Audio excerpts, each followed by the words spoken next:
Hey guys, welcome back to the channel. This is story about what if Naruto tired of being compared to Sasuke part 1. Before I start, please do support for more amazing content and comments for part 2. Do consider to subscribe my channel and share my video to your friends and check out the description as well. Let's start the video. Naruto had both his legs hooked around a tree branch, hanging outside down. He had his eyes closed, seemingly focused and ignorant to the world around him. The bliss and calmness of meditation. Sasuke could never chill like that. Not with the raging thoughts that wreaked havoc within his mind. Though he'd admit it to anyone, he was envious of how Naruto could be calm at times. It wasn't that the blonde didn't have his own demons tormenting him from within. But despite it all, he was normal. Infuriatingly, the blonde used this to gloat that he was a more mature and controlled compared to him. It irked him at times. He disliked it when Naruto lorded his superior emotional intelligence over him.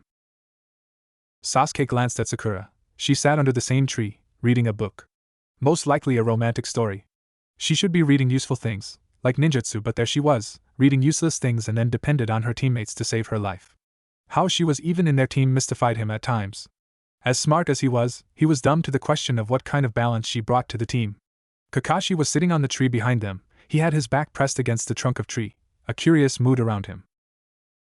In all truth, Sasuke was bored. Frustratingly so. This break was long. Whenever they were done with their missions, their pace in returning home was always tortoise. It got to him. There was nothing to do than just talk. And everyone else always had something to do when they took breaks, aside from him. At this rate, he was even going to miss Sakura to sweet-talk his pride. An idea came to him, and he did a swift lunge into the air, his body twisting clockwise, while he stretched his right foot. Naruto opened his eyes in a snap when he sensed an attack. Sasuke was in front of him in midair, twisting. Naruto immediately crossed both his hands across his face, predicating a kick from the Uchiha. Sasuke did indeed attempt to kick him with his right foot on his face. The kick slammed into his defense. It managed to hold on, but the force made him lose his grip on the tree branch, and he was pushed backward. Once he let go of the tree, Naruto flipped twice, trying to balance himself to land graciously. "What the hell, team?" Naruto shouted before he could even land on the weedless ground. He sent a glare toward his teammate, standing a couple of feet away from him. Sasuke shrugged his right shoulder carelessly. "You were wide open. Doesn't give you the right to attack me like that. You know how hard it was to finally close out all the voices. You shouldn't grow too comfortable. We are not yet home." Naruto was a little incensed that Sasuke was being nonchalant about this whole thing. But meditating was a difficult process for him. Especially when he had to shut out the damn nine-tailed bijou within him. It took joy in tormenting him with whispers of hatred and so forth. He still had to shut out the horrors of Orochimaru's bone-chilling laughter. The many fears he had about being captured by that snake and stripped onto a table while Kabuto poked his body with needles and scissors. It took much inner prowess to climb those barriers for Sasuke pull him out simply because he was bored. "You could have just asked?" "Well, there is no fun in that." Sasuke smirked. "You're taking competition way too far, team. If you're bored, take a nap." Sakura released a tired sigh, shutting her book. She glanced between her teammates. Naruto was still glaring at Sasuke. The whisker marks seemed to sharpen whenever he was angry. Gone was the orange, replaced by a crimson long-sleeved t-shirt, short dark blue pants and shinobi boots of the same color.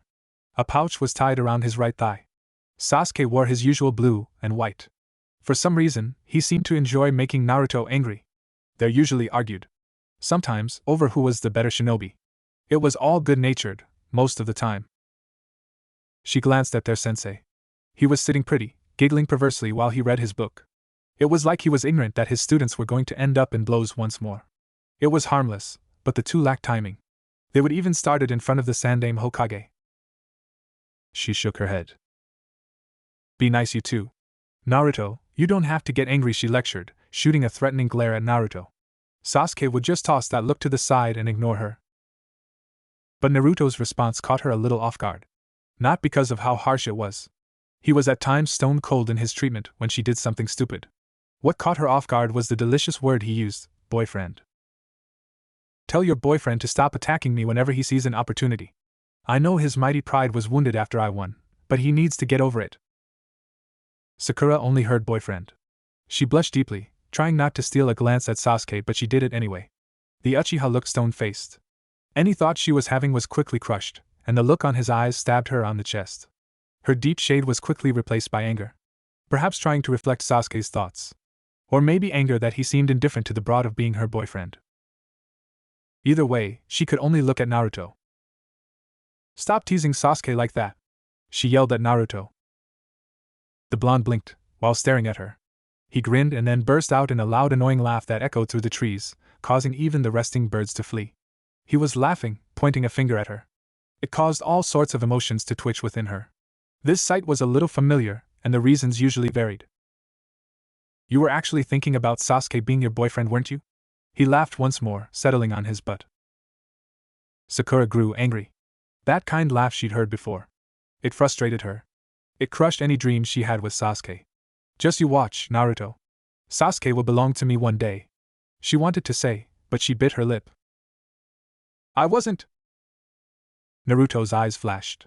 The blue seemed to radiate with mischief as he held out both his hands. "Of course not. You'd never have such thoughts. You don't love Sasuke after all those baiting words," Naruto said them in a slow and purposeful tone before turning to Sasuke. "Hear that, teen? Sakura doesn't love you. She does not love you." "He's lying, Sasuke." I lo. Sakura halted, slapping both her hands across her mouth to stop herself from saying what she nearly uttered. Once more, Naruto's laughter disturbed the peace, making her red. In anger, she hurled her book toward him. If he was closer, she just punched him on his gut. If he didn't decide to dodge anyway. Seeing the incoming book, Naruto waved his right hand and caught it. Before he could pass off another comment, he sensed movement from behind. Kakashi landed soundlessly behind him, still holding his book. "All right, you have rested enough, let's move," the Jonin announced, Lonai still staring at the pages of his book. Just when it was getting fun, Naruto mumbled, getting up. He looked around for his bag and then walked over to get it. He smiled, handing Sakura her book. She girl just snatched it from him. Naruto shook his head, placed his hands inside his pockets, and looked ahead. They were within the Fire Country, returning from another C-class mission. He considered them mightily easy these days. But Sakura would never agree with his assessment. And for Kakashi, it would just be meh. The Jonin could look indifferent to any situation. Though, it was not as it looked. The only one who had his back was the brooding bastard who was now in the lead. Kakashi glanced at Naruto, who was walking by his right side, and then his eyes fell on the back of Sasuke. Sometimes, you'd think this team was dysfunctional. Naruto and Sakura could be like water and oil at times. Then again, with her disappointing attitude, she was at times at odds with the boy she was evidently obsessed with. It reminded him of Obito, but the dynamics were different in this team. But the Uchiha was still the jealous type. And unlike Obito, Sasuke had deep hatred that at times scared him. Naruto was the only other person who seemed to be able to handle it. Unsurprisingly, Naruto's whole life couldn't be defined without hatred taking a large chunk of the explanation. A lonely life that has found some tonic in this team life. At least, he thought that way. "Can we not request another mission when we get home?" Naruto asked, staring at Sasuke's back. "Did Sasuke-kun hit you hard?" Sakura asked, apparently genuinely worried for him. She was mocking him, he knew. Naruto had to hold himself from laughing. She had these eyes of concern. It would be something if she wasn't mocking his thirst for missions. He never rejected any. As long as they were not those damn chores they called D-rank missions. But he wasn't the only one, was he? Of course, the devoted Sakura would never put him in the same bracket as her future husband. "Am I that bad?" Sakura stared at him, unblinking. "You'd remove bandages and flee the hospital if we were going out on a mission without you. Even if you had clutches, you'd stumble all the way into a mission." "I always flee the hospital," Naruto shrugged. "My point exactly. But I'm considerate to my condition." He paused, digesting things over. "You speak facts?" Kakashi wanted to flip a page, but Naruto's request was strange. Naruto abstaining from a mission was the same as an Akimichi rejecting roasted meat, dipped in hot sauces. He closed his book, with much protest from his love for the seduction Jiraiya always wrote. He then pocketed the book and glanced at Sasuke. He didn't seem to have any interest, but he could see the Uchiha had both ears working overtime, so not to miss anything. After all, the first thing he was willing to openly agree on with Naruto was the demand for a better mission. Sasuke had his reasons. Naruto had his reasons. Both wanted to be stronger, for different ambitions. Sasuke was walking toward the path of hatred while Naruto was trying to conquer the hate that has threatened to drown his very existence since the day he was born. At least for the blonde, he could assume that much. Nobody in this village could claim to know what Naruto was thinking. Not even the best intelligence collectors could observe Naruto and form a conclusive report on his thoughts based on his behavior. He wasn't predictable. Sometimes it appeared to be by design. Why? Naruto looked up. The sun was out in full force, just above their heads. But the shades of the leaves at times stood between it and them. After a moment, he shook his head, clearing his thoughts, and looked ahead. Ever since the wave mission, we've done a handful of missions. Each time we seem to face stronger opponents. I have long realized that the shinobi world is not all fun and throwing cool jutsu around as we thought. We need to constantly reflect and improve ourselves. The only person who seemed to still live within a bright world augmented by delusions was Sakura. Even till this day, she didn't appear to take things seriously. Then again, why did she have to worry about pulling her weight when her beloved Sasuke was always at her corner to defend her? Their sensei exacerbated the issue by not voicing his displeasure over her progress as a kunoichi. But who was he to judge? She'd probably tell him off if he tried. Best to just put his hands inside his pockets and keep his mouth shut. Continuing, Naruto added, I realize that anything can happen. We saw deaths in our first mission. We haven't been forced into that path, but eventually we will. I want to take some time to improve. Each mission always shows you where you lack. Kakashi smiled. He didn't need to even confirm with Sasuke if he agreed with his teammate. Naruto made sense. Perhaps better than the rest of his teammates, he understood that one day, it was going to be kill or be killed. He didn't wish for them to live this kind of life. But the more they were exposed to dangerous missions, the more they saw the ugly truth of the shinobi world. I'll speak to the Sandaime Hokage when we arrive. The Jonin replied and turned his eyes to the back of Sasuke. But did not address the Uchiha. You should also take the time to train as well, Sakura. But if you need any help, I'll be around to help. Naruto rolled his eyes, knowing full well the moment they got home Sakura was going to take a long bubble bath and then spend the rest of her time colluding with her sinister personality of ways to seduce Sasuke. The rest of the journey was quiet and peaceful. By the time they reached the hidden leaf, the sun was already starting to color the sky a bit bloody. The large gates welcomed them. Looking at them, Naruto wondered just how much effort it took for anyone to build them. Then again, with Mokutan and how proficient the Shodai Hokage was with it would not be surprising if even putting up the walls didn't make him break a sweat. He glanced outside, and each time he returned to the village, he felt a little bit of relief. The outside world was brutal, merciless, and unforgiving. Konoha was hell, but it was the lesser evil. He could block out the stares and laugh with the few he knew. But outside, it was a life of the haunted. Danger always lurked at every shade. You never knew if your meal would be your last before those who pursued you finally caught up to you. The Eternal Guards marked their registers as Kakashi addressed them. Another return from a successful mission. A few complaints that they remained stuck being Chunin and on this duty while the kids showed progress to surpass them soon enough. Go rest. I'll report to the Sandaime Hokage. We will meet tomorrow at 4 p.m. to discuss how we go for the next couple of days. At least be on time tomorrow. Kakashi merely smiled and disappeared in a swirl of leaves. I really need to learn how to do that. Probably too much for you to understand. Naruto turned his eyes toward the raven-haired Uchiha. His voice was so cold that a person unfamiliar with it would find it bone-chilling. Says the bastard who stole my moves? Naruto took joy in seeing Sasuke's face twist. But after a moment, he settled. Yours was sloppy. I perfected it. My move nevertheless. Naruto waved his right hand, dismissively. I'll see you tomorrow. Gotta go home and rest. And then go for ramen later on. Why don't we all go for something to eat? Naruto raised an eyebrow. They did still need to collect their pay for this mission.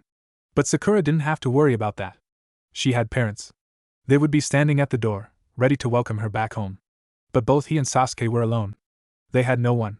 Yet neither of them made such a fuss about keeping the team together and doing more things together. Sasuke did not grace this with response, he just walked away, like the lone wolf he was. Naruto sighed. A couple of months ago, or maybe weeks, he would be offering to go with her, even when knowing she'd reject him and then put a knife through his heart. He'd do it. Just to puff her up a bit. But he was no macho. And so, he smiled, and then waved his right hand, leaving the girl alone. Instead of walking through the streets, Naruto jumped into the rooftops. For a moment, he stared at the Hokage monument. A mask of indifference settled for a couple of seconds before being replaced by a smile. He had to endure this. After jumping around, Naruto finally arrived home. His damned apartment. The place he has lived since the orphanage became so toxic, even the Sandaime thought it best he live alone, even when he couldn't even take care of himself. Even a sadist like Orochimaru would have found it too difficult for a child to live there. Pulling out his key from his pouch, Naruto stuffed it inside the keyhole and unlocked the door. He stepped in and then shut it behind him. He removed his boots right at the welcome mat. Loneliness welcomed him. The cold den that often made him miserable when he reminded himself that others were probably laughing and maybe even arguing with their parents. He didn't have that. He never had it to begin with. It was nonetheless much better than being stripped onto a bed, with needles poking over his body. That torment was both physical and emotional. At least he had now learned to live with the bitter loneliness. Kyuubi brat, huh? Naruto smiled sadly as he walked away from the door. He shook his head, walking over to his bedroom. He threw himself onto his bed and faced the ceiling, both hands stretched out. He smiled. Things would change. He would change them. He was going to conquer this. He was Naruto Uzumaki after all. And even with the curses and bad fortune it brought, he was the Jinchuriki of the Kyuubi. And he took pride in it. It was his badge of honor. He couldn't run from it. When you have failed in your futile attempts to win them over, come to me and I will take over your body, show these village true hatred. Naruto shut off this discouraging voice. Nothing would keep him from his dreams. Not even a mountain-sized bijou that honestly frightened the nerves out of him. But the Kyuubi was wrong about something. Did Naruto care to win over the village? The wealthy question. Naruto was just never going to correct it or anyone who presumed to know his motives. It was fine that way. It was much easier for people to ruin you when they knew the roadmap. Hokage office. Hiruzen looked up from the stack of papers on his desk, glancing at Kakashi. He wearily smiled as the Jonin moved closer to his desk before dropping a scroll. Back so soon. We managed to do this one a bit quickly. Hiruzen nodded and then leaned back on his chair. He glanced at the scroll Kakashi placed and then back at the Jonin. Anything I should know? He was supposed to read the mission report, but there was much to do. He couldn't always read every little report on this desk. Sasuke's Sharingan has matured farther. In a couple of more months, it may be fully matured if we continue on the same path. One person who'd rejoice on the progress was Danzo. Although out of character, if Danzo suddenly burst into the office with a bottle of alcohol, calling for a celebration, Hiruzen wouldn't be shocked. But more than any, the one person who would jump was Itachi. It was good news. Hiruzen should be happy that Sasuke was becoming an asset to the village. But the Uchiha had issues. He was major red flag, a flight risk. With each day, the danger was more and more clear. He hadn't done anything to make them wary, but his contempt for Itachi and seemingly unquenchable desire to kill his brother was evident with each passing day. There was nevertheless some good news in all this mess. The bonds he was making, especially with Naruto, would maybe persuade him to be grounded. I trust you're paying attention to the situation. I am, Kakashi replied with a nod of his head. The last Uchiha business didn't hold that much value to him. But Sasuke was still an important asset to the village, and he had to take care of him, and so was Naruto. Good, and Naruto-kun? 13 long years since the Kyuubi incident, and the greatest blunders of his tenure as Hokage.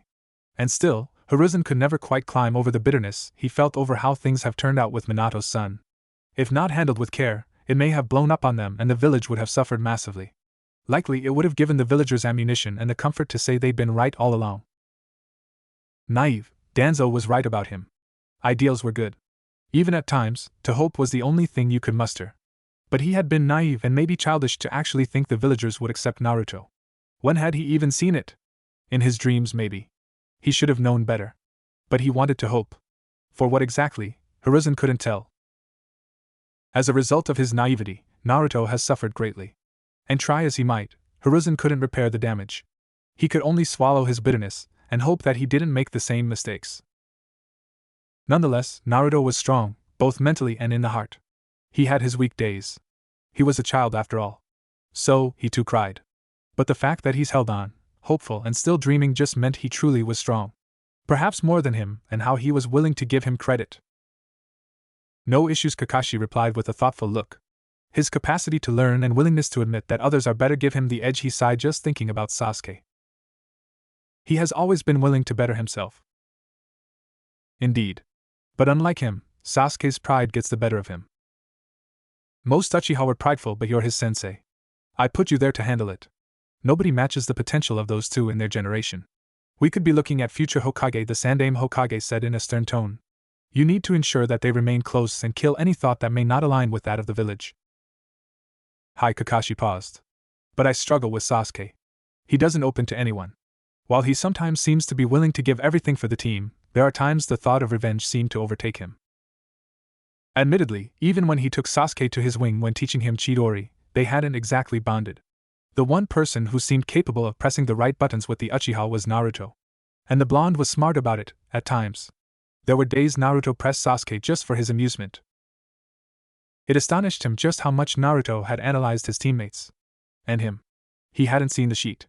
It was just in the way that Naruto handled both his teammates that made him realize the blonde knew when and how to press them. He is on the right path. It is only true bonds and companionship that will ease his heart. Return later to collect the pay, Hiruzen smiled, thinking about Naruto. But I'm sure Naruto is going to come and demand his before the day ends. Or maybe he was just being hopeful. He always was. And what has that yielded for him till so far? Hiruzen took comfort in that despite many failures, Naruto was still around. Konoha had yet to be knocked off its pole position as the mightiest hidden village. This has come under threat nonetheless. And owing to his ideals. When Kumo had threatened, he'd bowed to the pressure. Danzo may have been right. If they had continued to battle with IWA, they would have won and dealt a massive blow to it. Yet he quit the war, and now Iwa's strength now made him nervous. He hoped, one day, nobody would take advantage of such choices. To his disappointment, the blonde did not come. The following day. The creeping atmosphere of the Forest of Death no longer bothered Naruto as it did first time around. Even as he sat under a tree, surrounded by dark shadows, the cries of insects, the stench of predators and mournful moans, he could afford to close his eyes and try to meditate. It was of importance for him. Especially with the Kyuubi always trying to push its hatred of humans after him. He amused himself by thinking that perhaps if he was able to conquer the hatred of this village, he would also deal with that of the Kyuubi. It would probably do its chilling laugh if it heard him say those words. Naruto's eyes snapped open when he sensed movement. He glanced behind through the corner of his eyes and then sighed. You have a bad timing, team. Sasuke stared. Asking Naruto for something was a problem. The words always got stuck on his throat, and he usually just resorted to just attacking. These days, though, the result was not always pleasant. How did you even know I was here? Kakashi-sensei told me. Sasuke shrugged. I need a training partner. Training alone is different compared to training with someone who exposes weaknesses. Naruto smiled, as he stood up and then faced the Uchiha. Are you acknowledging my greatness, Sasuke? HNN. Naruto shook his head. Then? What do you mean then? I want a training partner. Naruto sighed.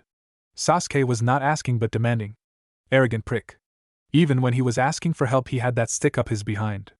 Naruto sat down. He had time, he could fool around. He knew, it would probably just spoil his teammate, but that was the target.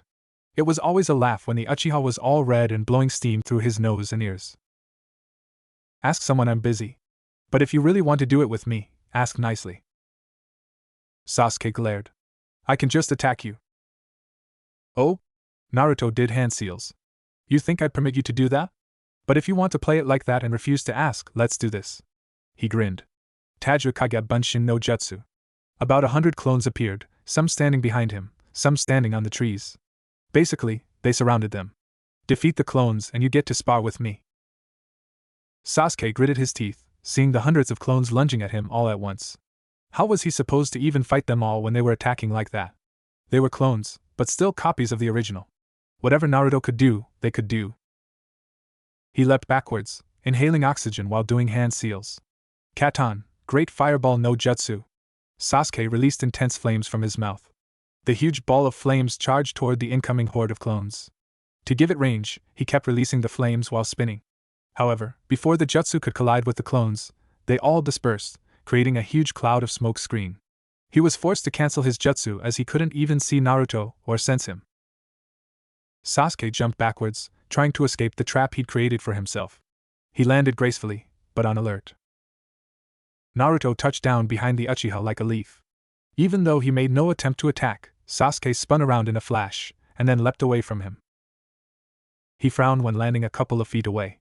What made him frown was the smirk on Naruto's lips. Only Naruto could use hundreds of clones just to make a smokescreen. And he had once tried to make those damn clones and nearly kicked the bucket. Hell, even Kakashi couldn't even create as much as Naruto with the same ease and nonchalance. And that was even Naruto's greatest asset. You were open, Sasuke-chan. I knew you were going to do that, dope. You enjoy sparring with me as much as I do. Okay, let's do this. I've been itching to remove that chip off your shoulder anyway. Sasuke scoffed. It isn't like you can do it. Naruto grinned. By that, you admit you got a chip on your shoulder? Damn, Sasuke. I didn't think you'd admit it like that. When the Uchiha only glared at him.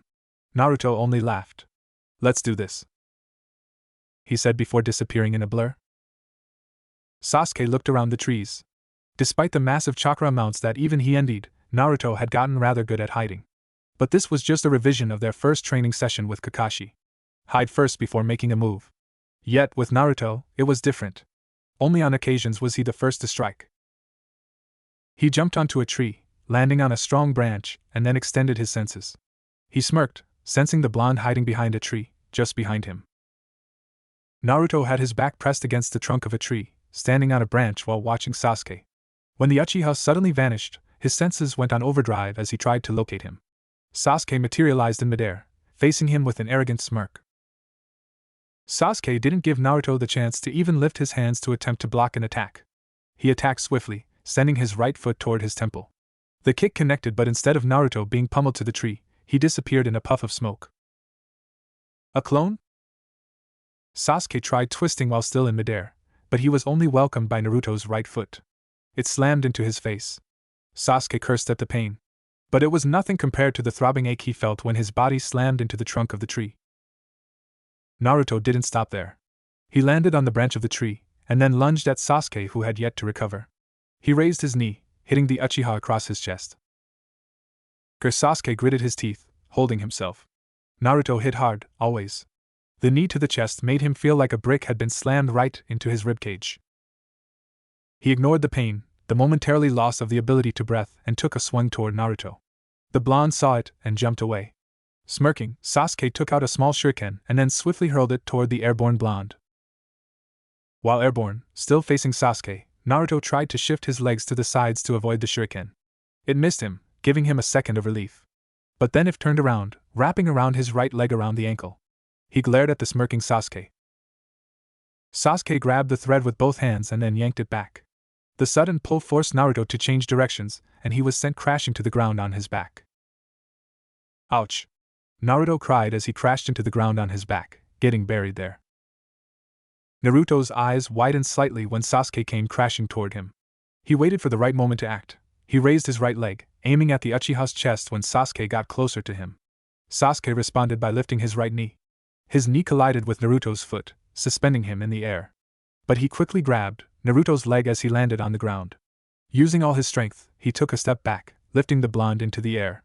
He then did a 360-degree twist, before hurling Naruto toward a tree. While airborne, Naruto glanced behind for a second and then toward Sasuke, who was dashing toward him. He flipped twice, forcing his body to the ground. He landed on one knee, skidding backwards under the momentum. The back of his right foot hit a tree as he came to a halt. He stood up, ready to defend himself as Sasuke's right foot stomped to the ground in front of him, his left cleaving through the air for a high kick. Naruto lifted both his hands, only using his left as shield and his right with its palm open. He winced slightly when the kick hit his wrist, but quickly ignored the pain to grab Sasuke's leg. Once he grabbed the leg firmly, he pushed the Uchiha back slightly, just to put him off balance. His right foot swept through the ground, hitting Sasuke's grounded leg. The action caused the Uchiha to fall backwards. While falling on his back, off balance with no way to balance himself, Sasuke quickly folded his hands across his chest the moment Naruto let go of his foot. But the blonde didn't leap into the air. Instead, he flashed below him, and then wrapped his hands around his waist, and then dragged them both to the ground. Boom! Sasuke cursed when Naruto slammed him to the ground, head first. Naruto didn't need to channel chakra into his hands. He had enough strength, and he could act before Sasuke could recover his bearings. His hands slid from Sasuke, and then pushed the Uchiha into the air. There was enough space between them for him to knee the Uchiha on his back.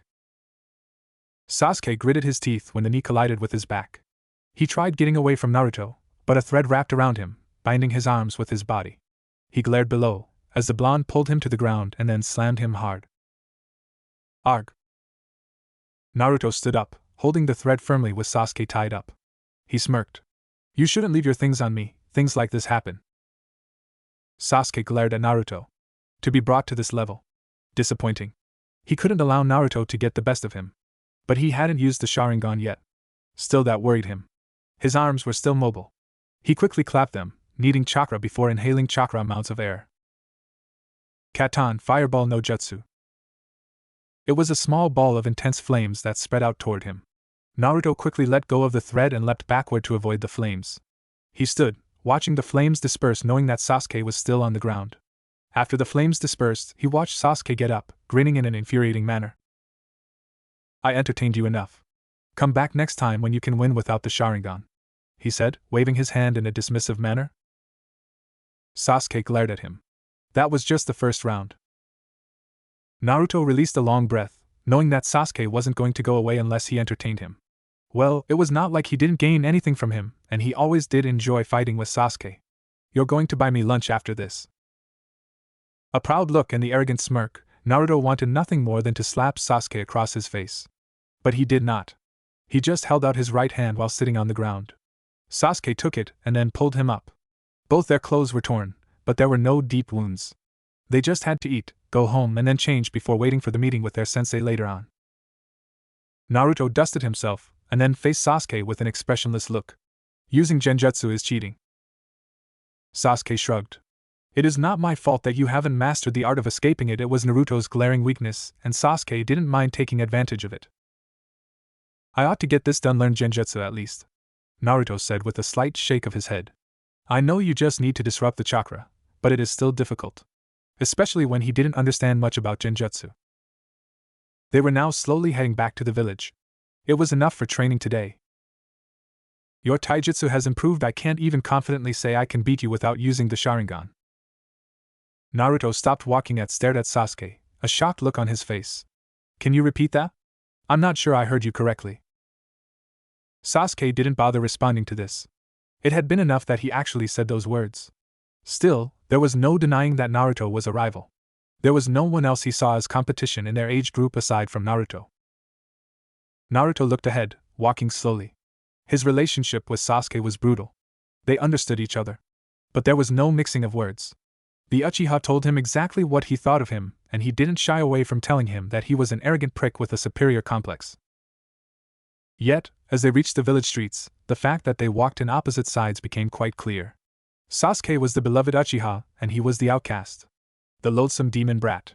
There were days they didn't seem to know how to react to him walking around with Sasuke. Perhaps for some villagers it was fine.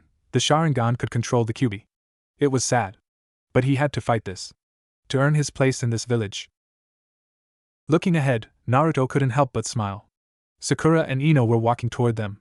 How he loved these convenient meetings. He glanced at Sasuke. He seemed to want nothing more than to flee. At least, it wasn't like the academy days where fangirls would be chasing after him. How he envied that love and obsession. It was annoying, but Naruto didn't have anyone chasing after him. Not unless it was Umbu or Iruka. Sasuke-kun. Ino waved her hand, her speed increasing. Sakura kept up with Ino and then pushed the girl away from Sasuke when she stopped in front of him. Sasuke was her teammate. He beloved. Were you two training? Sasuke looked to the side, but did stop walking. He was just not going to entertain this. It was pointless. He glanced at Naruto through the corner of his eyes. The blonde openly enjoyed talking and teasing. He did it with either him or Sakura. Neither of them found it amusing. Well, some of us do take the shinobi life seriously, Naruto said carelessly. He then grinned, ignoring the look Sakura was giving him. Besides, I need to get stronger. No weak person becomes Hokage. Sakura rolled her eyes. Keep on dreaming. You are never going to make it. Not with Sasuke with around. Naruto smiled. Sometimes he didn't stop himself from responding in kind to Sakura's jibes. She deserved at times. Even though he did pity her.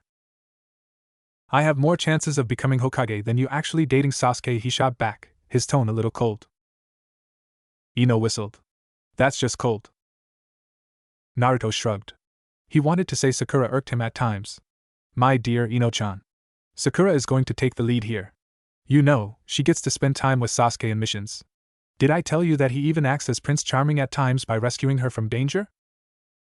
That foxy grin on Naruto's lips. He was baiting her. Ino glanced at the uninterested Uchiha and then swallowed hard. She had stopped feeling the obsession long ago. But she would never stop acting like she wasn't interested, not when it would give Sakura a free run. Or maybe she still held some interest. She folded her hands across her chest, looking defiant. I highly doubt it. Naruto shook his head. Just the other day, they were doing the night watch. And you know, I don't sleep at all, so I'm in my tent, and I hear Sakura's voice. He changed his voice, imitating Sakura. No, Sasuke-kun, we are not yet married. Sasuke-kun, don't touch there. Kia! Sakura shouted, her face all red. She lunged at him, trying to punch him. Naruto quickly hid behind Sasuke to avoid getting hit. You were actually thinking about it, weren't you? Sakura faced Sasuke for a moment, and then looked away. Why did Naruto have to be like this? He was always trying to make her look like a fool in front of Sasuke. You truly are a pervert, Ino remarked of Naruto. Now, Naruto said, his tone a little serious. He stepped away from Sasuke, walking over to Ino. He stopped in front of her, smiling slyly. But not as much as you, ain't it, my dear Ino-chan? Don't put me in the same bracket as you. Ino puffed her cheeks. We are not in the same bracket. You exist at a higher level. And I admire you for it. Should I call you master? Naruto, Sasuke's cold voice halted any thoughts. If you're going to continue with this, I will go home. Naruto let loose of a long breath. Such a bore, he said. Well, ladies, we will be on our way. He walked past Ino, waved his hand. Where are you going? To eat. We can join you. Naruto and Sasuke exchanged looks and then ran off without responding. Sakura glared at the dust. That was Naruto's fault. The way Sasuke seemed to agree with Naruto and even go along with him bothered her, as she could never get to that level. She shook her head. She just had to do her best. You know they are going to a Karaku ramen, right? Sakura blinked. Of course, Naruto probably even had dreams eating ramen.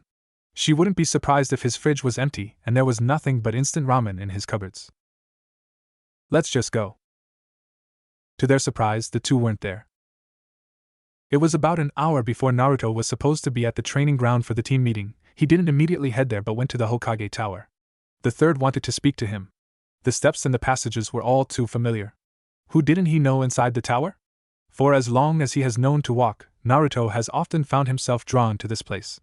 The main reason being that the old man was the only person who'd shown him kindness, aside from the good Samaritans at a Karaku ramen who even allowed him to eat for free.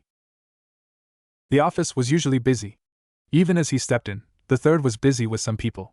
Naruto minded his business and settled on the couch within the office. He glanced at the frame of the Yondaime Hokage, the greatest Hokage as far as Konoha was concerned. And also the man who sealed the Kyuubi within him. And most recently, as he'd come to find out, the man was his father. It was laughable that he'd heard it from the Kyuubi. The Bija had been taunting him, trying to get him angry. It had told him he was the son of the Minato Namikes, and yet the village hated him. When he denied this, the Bija had remarked it would know best since it had been sealed within his mother and had nearly come close to killing both parents. The latter had been said in passing, but Naruto had observed the watchful gaze. The Bija had said it purposefully. A test of some sort. If there was any doubt, that hateful snake had smugly broke the news, simply to watch his face twist in anger. Naruto. He turned to face the third Hokage. The people he'd been speaking with were now gone. Naruto blinked. Had time just flown away while he fought with his thoughts? He stood up and walked over to the Sandaime's desk and sat on a chair. The old man was a little hidden under the stack of papers on the desk. It was always work. Even his dream became a reality. He would end up getting drowned in that kind of work. How are you, Naruto-kun? Warmly, Naruto responded. Fine despite the lies and the secrets. There was no doubt. This was the person who had loved him more than anyone else. Good Hiruzen stared at him. Kakashi tells me that you still don't use Mokuton. It was not that he didn't want to use it, it was just that there has never been a need to use the extravagant jutsus. He was also still learning. Sakura didn't even know he could do wonders with it. She'd seen him do small things. But if he did big things, she would be forced to accept that he could use the bloodline to the same heights as the Shodai Hokage. She would probably faint when she is forced to accept it. For now, They all treated it as if it was normal. He smiled, amused at the image he painted of her trying to rationalize how he could use it. There were some undeniable psychological issues that he refused to think about even when the Sandaime Hokage tried to lead him to it. It isn't that I don't use it. I only use the minimal efforts. The ridiculous jutsu have not been perfected. When there is a need, I will use them. Besides, it was better to keep his cards to his chest. Mokuton was highly coveted. There was the danger. And for him, it was just double-fold because added to it, he was a Jinchuriki of the Kyuubi. It doesn't have anything to do with how you came to use it? Hiruzen was careful with the question. He was gentle, so not to trigger anything. Naruto had gone through worse. When the villagers had been busy with him, Orochimaru had found him as a perfect human for his experiments. He was a Jinchuriki with regenerative abilities, and above all, an Uzumaki. For more than a year, Naruto had disappeared and they had searched for him. Had Naruto not exploded in anger with the Kyuubi wreaking havoc in Orochimaru's base, they most likely wouldn't have found him. How Orochimaru got him was still something they couldn't solve. Either way, that Naruto had been angered enough to permit the Kyuubi's chakra to influence him and go after Orochimaru had been a blessing to them. It also provided them evidence that Naruto was indeed being held hostage. There had been some disturbing thought that he had fled from the village to escape the horrors he faced every day. Naruto's lips turned upside down, just thinking about Orochimaru. The loathsome snake that terrorized many yet winning the hearts of many of its followers. Even he had been defiled and cut open by that slithering snake. The Sannin was perhaps the only person who made him bristle with contempt. And he had tried to recruit him, saying it was better with him than with the village. Maybe he had considered it. But he could never admit that to anyone. He'd have Umbu watching his every move every day and night because of it. While Konoha was bad, Orochimaru was worse. The outside world was worse. For him, he could never be safe. He would always be hunted for the power in him. If he could not be loyal, he would be killed. He'd done his math. Those who survived the outside world were those with power. The weak got devoured. At this stage, even with Mokuton, Naruto was weak. There would be nights someone could get him while he was asleep. Or when he wasn't expecting it. Konoha provided him safety. And he wasn't going to let it go. No, that does give me a bit of nightmares, but it has nothing to do with it. I worried that may be the case. Hiruzen released a sigh of relief. Naruto's life was just tragic. A tragedy that Kushina would not have wanted for her son, and would not have stood for. But this was on him as Hokage. Still, things looked better now. There has been days he found Naruto holed up in his apartment, a miserable look on his face. But now he smiled. He had friends and got along with his team. It made him happy that Naruto was finding that happiness. Yet, a part of him worried that as Sasuke was lonely, the loneliness within Naruto may not be solved that easily. After all, after team sessions, back in his apartment, he was all alone. I told you about Yamato, right? Naruto nodded. If you ever need help with anything, please come to me. I'll arrange for him to help you. It would be good for the village if Naruto used Mokuton in outstanding levels. It was not that his use of it was not already good. Maybe he could even do more than Yamato. The problem was that Naruto was secretive about it. Even at missions, he did the minimal things and used his other skills to get ahead. When I need the help, I'll ask. He'd never been the one to deny himself that opportunity to grow because he refused to ask help. Maybe then some people would have refused to help or even tried to sabotage him, but things were different now. Of course. How Hiruzen wished things were like the old days. There was something different. Ever since Naruto was found in Orochimaru's bases, there seemed to be a line he was not willing to cross, a line he'd crossed on back then. Maybe there was something Naruto knew. It hadn't been a pleasant talk when it came to the Kyuubi, and the fact that he had decided to keep it from Naruto, even lying when asked. But he hoped Naruto would eventually speak to him. The Sandaime opened a drawer and then took out a scroll. He had never even given this to Yamato. But Naruto could do with it. This contains some jutsu used by the Shodai Hokage. I cannot stress its importance to the village. I'm entrusting it with you, Naruto. Accepting the scroll, Naruto beamed. He had begged the third for some scrolls because he wanted to learn by himself, but the old man kept him away from it. I'll take good care of it, Gigi. You're never to take it with you outside the village. If possible, study it within your apartment using Kage Bunshin. Once you have memorized what you need, bring it back, he then smiled. And of course, I'll want to see your progress. That was something he couldn't deny the old man. He grinned. He could offer that much and he was sure the third would be impressed. Training Ground 7. Where were you? Naruto raised an eyebrow, looking at Sakura. She was the captain already. She took note of everyone's time. He wouldn't be surprised if she even had time register. At any environment, she would be rather good. She had excellent chakra control, but hardly a feat worth noting since she had just a tiny bit that was pitiful in his eyes. Aside from taking registers, what good was his teammate for if not obsessing over Sasuke? A waste of talents, but she was still his teammate. If only she wasn't completely irrational when it came to her beloved, then she could be reasoned with. Talking to the Sandaime, Naruto said, pushing past the girl. He laid on his back under a tree, resting his head on his hands while facing up. Sakura settled beside him, stealing a glance. Her relationship with Naruto was complicated. Sometimes he was nice and sometimes he was just cold. His words could sting like a bee at times. He was mean, wasn't he? But to others, it was all jelly. Where is Sasuke-kun? Sitting on the tree behind us. Sakura immediately jumped and tried to look for her beloved. Once she saw him, she spoke. Why didn't you tell me you were here? It would not have made any difference. Naruto wanted to tell her, but he decided against it. He wasted his efforts at times by trying to push the hard reality into Sakura about her mad love for their teammate, but she has never responded in kind. You gon' ignore your future wife like that? Sakura turned to him. I don't need your help to get his attention. Really? Sakura registered the sarcastic tone. She realized, given the look in Naruto's eyes, he'd make a snappy comment if she responded harshly. She glanced at Sasuke for a moment, and then sat down beside Naruto once more. Why do you have to be like that? She asked in a quiet tone. Naruto shrugged. Trying to save you. Sakura rolled her eyes. And I deserve a cold response when I tried to save you from your dream of becoming Hokage? Naruto glanced at the girl. She was in that mood now. Speaking to him like he was her teammate and the one who has saved her life more than once while her beloved Sasuke chased after their target. What makes you think Naruto Uzumaki cannot achieve his dream? He refers to himself in third person. Sakura smiled. But what was the reason? Nothing really. Just that he wasn't Sasuke Uchiha. The Hokage was someone loved by the village and Naruto wasn't by any stretch. After a couple of moments, Kakashi arrived. The Jonin called Sasuke to be closer. The Uchiha appeared, leaning against the trunk of the tree, hands folded across his chest. I've decided that we can take 2 weeks rest. But I expect all of you to continue training. Just know that if we are wanted for a mission, we will have to go. We must always be ready to serve. Hi, Naruto responded, getting up. We missed the last Chunin exams, when are we going to join? While still genin, we cannot do higher ranked missions. The exams are held every 6 months.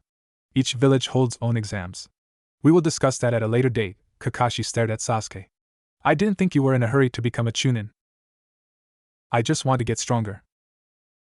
That response should have been predictable, but Kakashi had hoped for something else. He shook his head. If you need anything, find me. He disappeared in a puff of smoke. Well, Naruto could use with some reading.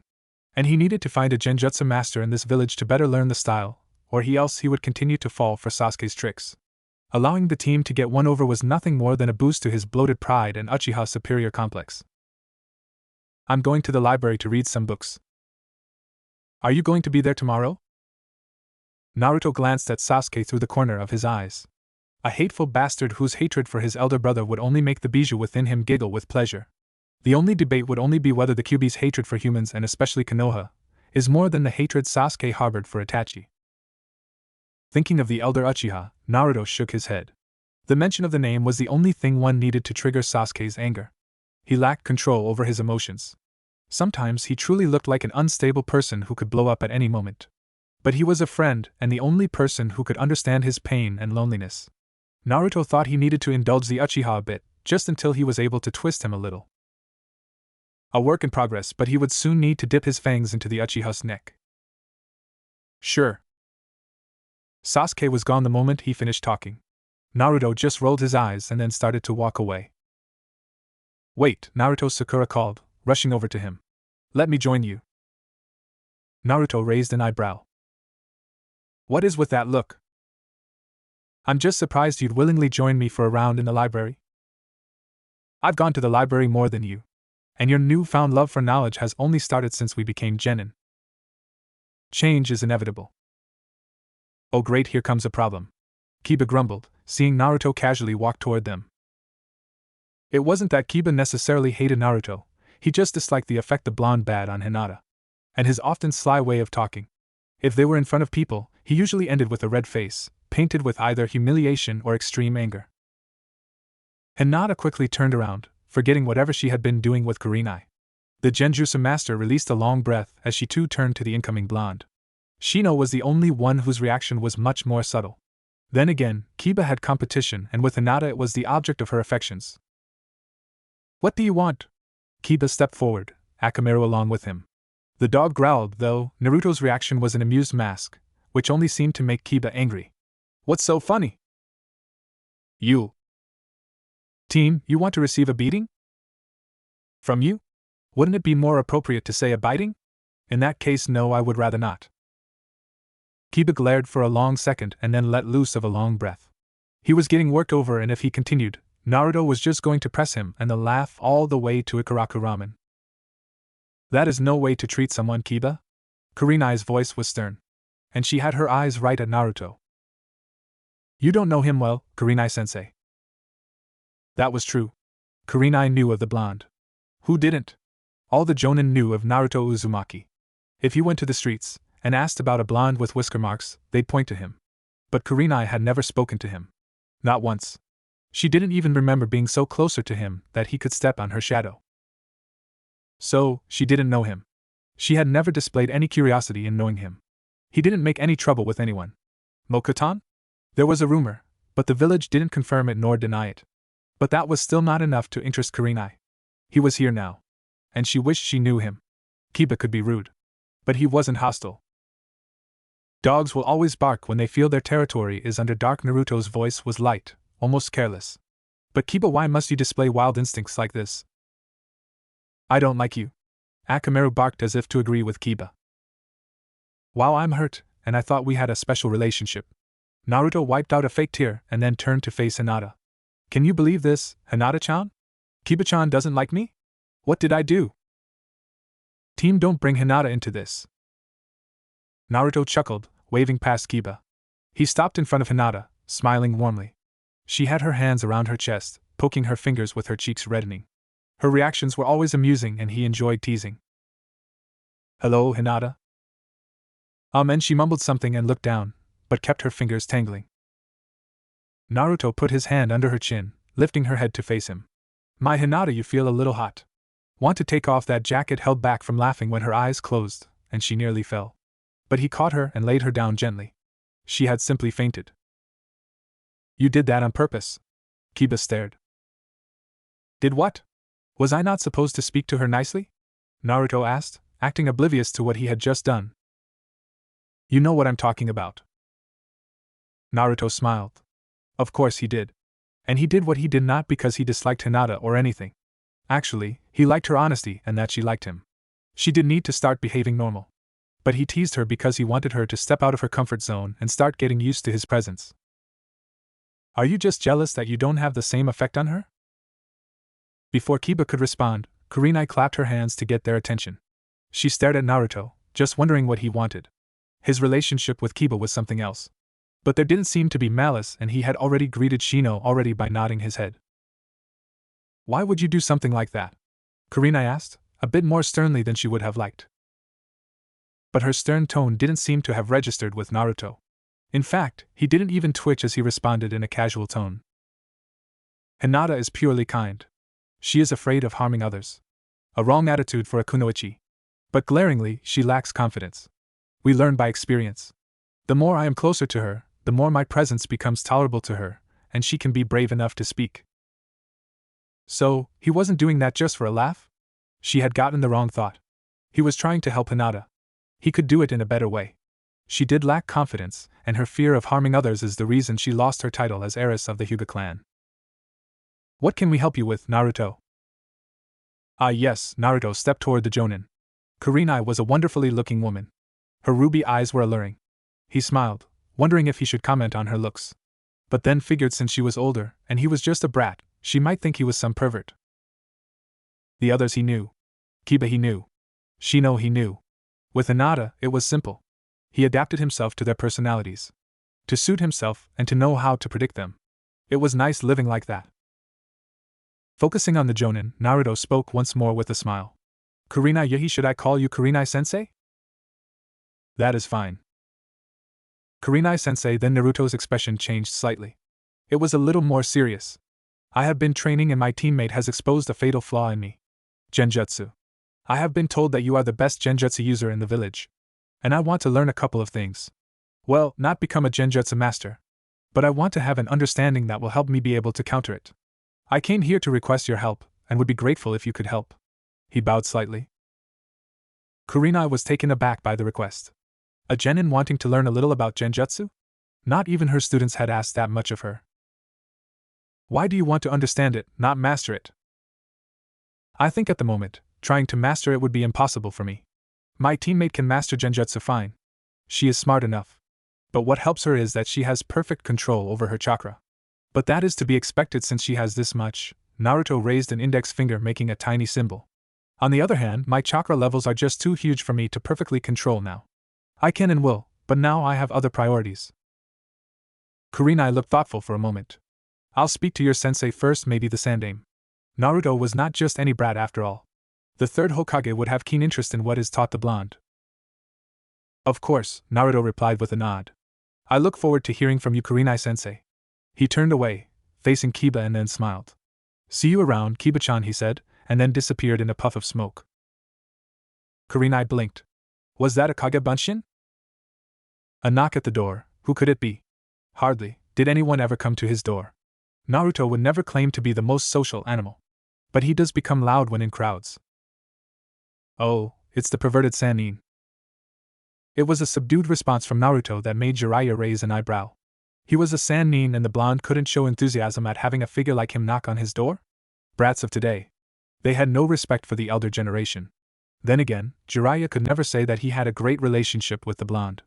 It wasn't that Naruto disliked him or anything, he was just indifferent to him.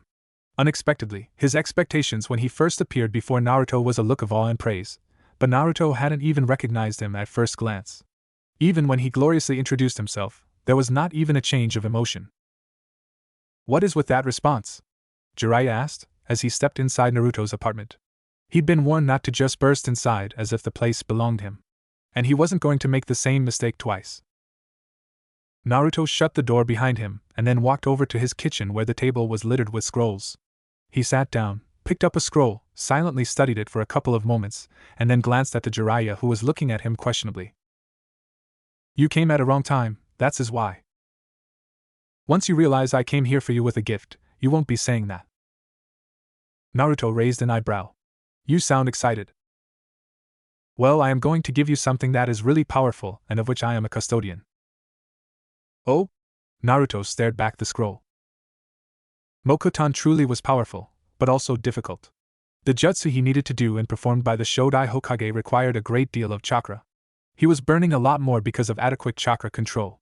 He needed to get better to be able to execute this jutsu. The simple things that Yamato did could be done. But they bored Naruto. They lacked imagination. The monstrous feats performed by the Shodai, however, excited him. But at the same time frustrated him because of how complex they were. Either way, once he got a grasp of everything, he would be sitting pretty. I don't think it would be anything more important than Mokuton. Even better, at least from where I stand. Jiraiya grinned. I want you to sign a toad contract. You'll be able to summon the toads during battle and you will even become a sage, like me, and the Yandaime Hokage. The Shodai Hokage was also a sage. If you learn this, it will strengthen your jutsu. I've read that sage are extremely powerful. These scrolls do point to the power of sage jutsu. That is why I said this was important. The excitement in Jiraiya was clearly apparent. What stopped him from raving was Naruto's indifference. Naruto folded the scroll he was reading and then faced Jiraiya. By the way, I'm just a clone. Jiraiya blinked, and then stared. How had he not recognized that? Before he could even say anything, the clone disappeared in a puff of smoke. Forest of Death.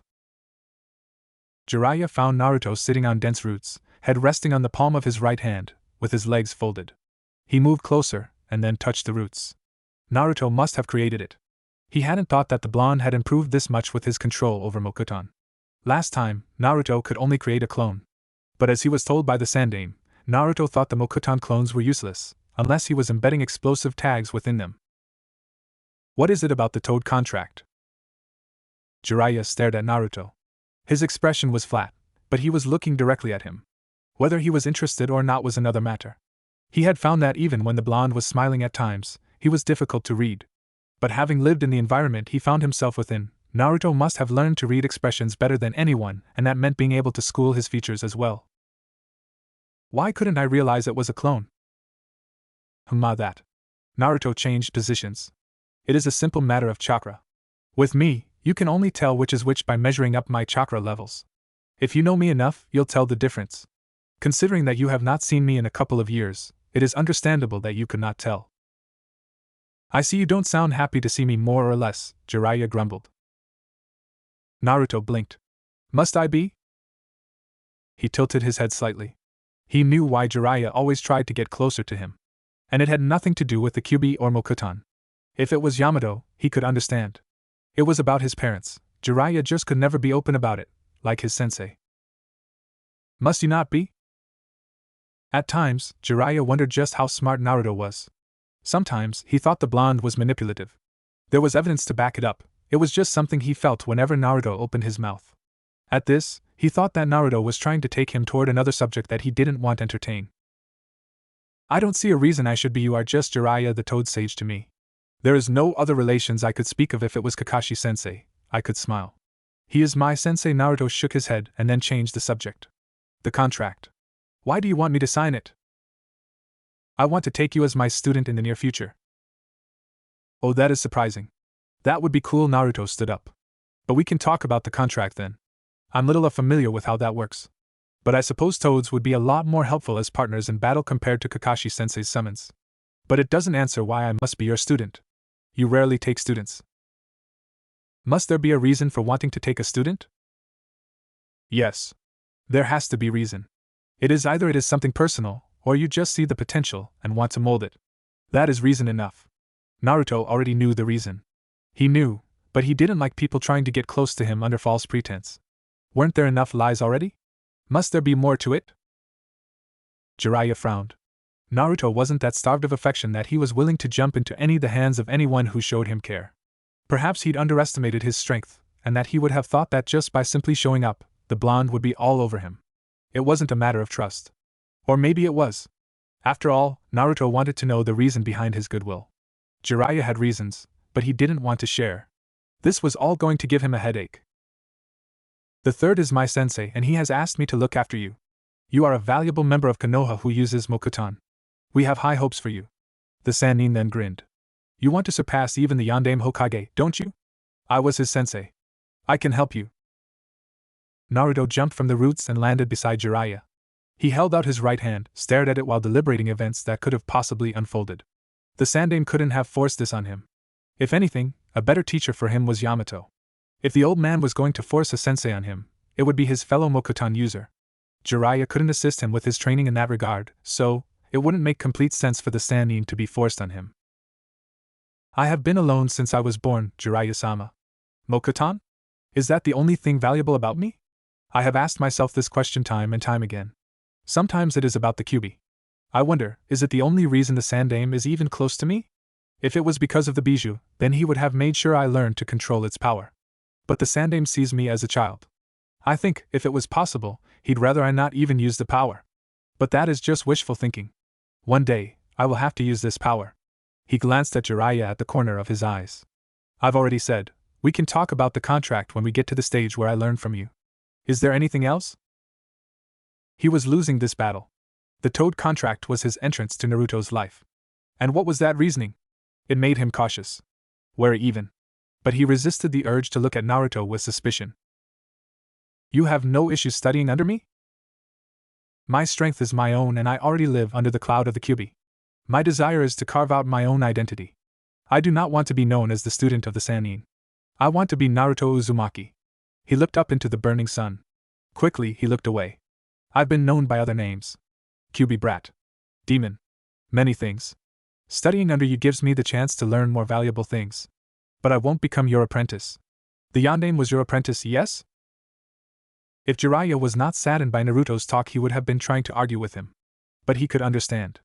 To want Naruto to adopt his ideals would be denying him what he has been denied all his life, an identity that he crafted for himself. That is fine. Is there anything else? You done training? You kind of ruined the mood. Besides, I'm feeling a little hungry. I need to eat, rest up, for there is more training later on with Sasuke. Naruto smiled. And I'm not refusing your help. But there is one condition. What? I'll tell you when you come to tell me we should begin our training together. Hint, I lived my life not knowing why I was hated, every night asking myself why I was called a demon, the QB, and other names. And that was because the old man refused to tell me. Had I known, things would have been simple and less painful. Making me sign the Toad contract means I become the next Toad Sage, your successor. If that is going to happen, if I choose to permit it, you'd have to start by showing me all your cards. If not, I will walk alone. I've done that for most of my life, building my own strength. And I know I can continue with it. Of course, he was only going to accept Jiraiya's help if he couldn't find the secrets behind the Shodai's Sage Jutsu. Signing the Toad contract would be made pointless if he could attain the same Sage power as the first. How is it even going with Mokutan? Jiraiya asked instead of responding to Naruto's statement. A look of frustration washed over Naruto. Frustrating, he replied. I suppose I do require guidance from Yamato. Jiraiya found Kakashi at the memorial stones. The Jonin was standing still, unmoving, with a dark cloud hanging over his head. Some things were never going to change. The Jonin was still ravaged by guilt and regrets. His life has truly been a tragedy. It was no wonder he had failed prospective genin over the years, because he did not want the tragedy to repeat itself. Jiraiya stopped by the Jonin's right side and stared down. Rin, the teammate Kakashi had killed. He glanced at the Jonin through the corner of his left eye and spoke. We need to talk. Naruto? Kakashi responded after a few moments of silence. Yes. Kakashi continued staring at Rin's name for a couple of seconds before responding in a quiet tone. You spoke to him. If the Sannin was like this, then he had met the blonde genin. A complicated person, yet a person who took things in a simple manner. Perhaps it was because he had seen much worse. There would be no denying that. Yet Jiraiya paused, spreading his senses around. Once satisfied, he continued speaking. What am I missing? How far is he even with Mokutan? Kakashi adopted a thoughtful look on his face. He can defeat Sasuke, and that is someone hailed as a genius. He may be much stronger he looks. I don't know his full capacity with Mokutan. He doesn't use it that much. He rarely does so. I asked him about it, and he said what he could do would be a mockery of what the Shodai could. He said it with an embarrassed look on his face. He sets higher standards for himself. But hardly surprising. He has good grasp of ninjutsu. How good?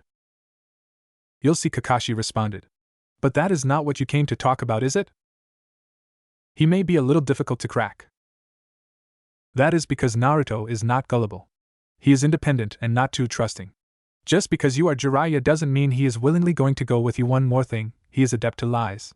He has seen people lie to him more than enough. There were times when he tried to make friends and it all ended horribly wrong. The best policy is just to avoid the issue than tell an outright lie. That was something the Sandaime was rather good at. But of course, Naruto wasn't going to trouble anyone but calling them on their lies. What did you want anyway? I wanted to have him sign the Toad contract, and told him I wanted him to become my student. He smiled sadly. He didn't seem too thrilled about it. But he did not refuse. Naruto does value his independence. Still, just how smart is the brat? His words seemed intentionally leading. Kakashi shrugged indifferently. Most of the times, Naruto was a pleasant person with no hidden intentions. There was nothing suspicious about him. He had observed the blonde long enough. Smart enough. He reserves that attitude for you. And a little for the Sandaime. With everyone else, he is a delight. Training Ground 7. Naruto fell to the ground on his back, careless of the dust. He was just worn out, and only wanted to take a nap. He ignored the pain when he hit the ground and glanced at his right. A battered and bruised Sasuke followed his example. He turned away from the last Uchiha, and stared up at the green leaves that hid the sun from them. Training with Sasuke was brutal. But he enjoyed it. Sasuke was faster than him. He was a lot more fluid with his movements. A compliment he would never openly admit to the Uchiha, lest he puffs up that arrogance. Physical strength, Naruto had, and his reactions were improving. The first part was improving physical prowess. At any fight, you were going to use taijutsu. It was just the basic that sometimes proved to be the difference between victory and defeat. Itachi must be starting to get afraid now, Naruto said so purposely, just to see Sasuke's reaction. The reaction was predictably instant. Sasuke flashed a hateful look toward him. His amused look only served to press the Uchiha the wrong way. You're just predictable that way, Naruto faced the leaves. Not once did he think Sasuke would suddenly throw a kunai at him. After all, this was his partner. In missions, Sasuke was the one who watched his back, and he did so diligently. After a long moment, Sasuke bottled his anger, and then responded. When are you going to start using that bloodline? You're going to ignore that talk just now. There is nothing to talk about. Naruto snorted. If you end up getting filled up by hot air, it is something to talk about. I fear that the day he appears before you, you are going to recklessly attack him even when you cannot even lick his boots.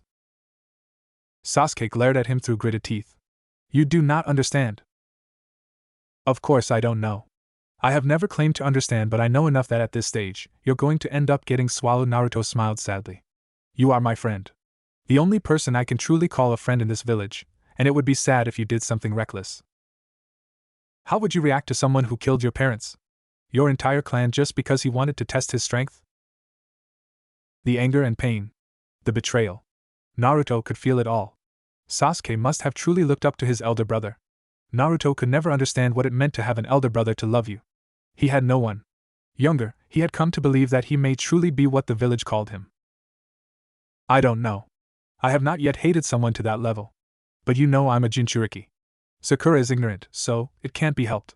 Despite your superior complex, you must know just how I'm treated in this village. The same look you have when you think of Itachi is the same look the villagers give me. Sasuke knew. He had known long ago how Naruto was viewed. He was loved and Naruto was hated. The fact that Sakura could not see this was just ludicrous. But she was that ignorant. She shouldn't be a kunoichi, really. The Kyuubi caused a rampage in this village that killed many people. I can understand their hatred for it. Yes, that is why I'll say, in some ways, you and the villagers seem alike at times. Don't put me in the same bracket as those ignorant people, Sasuke replied in a stern tone, seemingly offended. I understand their anger for the Kyuubi but not their hatred for you. Does not change anything. You are still the same. Hateful people who cannot see past their hatred. You ought to learn to control your emotions. I'm almost certain that you'd abandon anything just to kill your brother. Killing him is the reason I live. How I pity you, Sasuke. To simply dedicate your entire life to killing just one man. The Uchiha won't be revived. What honor is there in doing so? Instead of trying to create new memories of the Uchiha, you are just going on a dark path. Sasuke snorted. Dark path? What of you? Don't compare me to you, you hateful child. I'm content with my life. I have dreams. I have desires. Negative thoughts? I have them. There is no person doesn't have negative thoughts. The difference is that I don't indulge my thoughts. I master them. I control them. Sasuke wanted to scoff, but he knew better. When it came to self-control, Naruto had that. And he didn't seem to particularly hate the villagers for their treatment of him. What is your goal? Sasuke asked curiously. Naruto faced up into the sky and then replied. I have many things I want to achieve. So many things, Sasuke. Maybe you could say I want change. He paused, sensing a new chakra presence. And restoring your clan? Didn't you say you want to restore your clan? Naruto smiled. I'm certain that Sakura will be more than happy to carry your children. Sasuke groaned just thinking of the Pinkette. Why did you have to bring her up? Because she is coming. Sasuke's eyes snapped toward the clearing. There she was, blushing all the way toward them along with Ino. If it was not because he was tired, he would be getting up to flee. He hated her affections. They were a nuisance, and she was nothing more than a burden in missions. She did not take anything seriously. If you say anything I find troubling, I'm going to stab you tomorrow when we train. That is just dark, Sasuke. Then again, you are the dark avenger of the Uchiha clan, Naruto said with a laugh. You should loosen up a little. Being stiff and broody is the reason those who know you actually hate your guts. Naruto sometimes didn't mince the words. But Sasuke was not bothered by it. Not even a little. Those insults didn't do anything to him. Is it just how you act all carefree in front of other people but then change when you are alone? I don't even have a need for other people. What I need is power. Oh, you power-hungry fool. If you're not careful, you'll betray everyone one day. The love for power has driven many astray. But you probably don't care about that. You just want to kill your brother, and would even sell your own soul to get the power. Naruto shook his head. It is truly sad. You failed to see what is important to life. He paused, sensing that Sakura and Ino were upon them. Seems like a serious conversation is happening here. Ino was the first to speak as she stopped beside him, staring into his eyes with her hands placed around her waist. Naruto smirked. Well, we were thinking about doing a double date. You know, you and me. Sasuke and his beloved Sakura-chan. He was saying that he secretly does crush over her. Sakura allowed herself to dream, just thinking about a shy Sasuke confessing his love for her. Her daydream was crushed when Ino burst out in laughter. It was just the kind of laugh that shattered all hopes. It was made worse when Naruto joined her. They were laughing at her. She was glared at the two and then looked at Sasuke. They are making fun of you, Sasuke-kun. Naruto snickered when the Uchiha ignored Sakura. Why would you say something like that?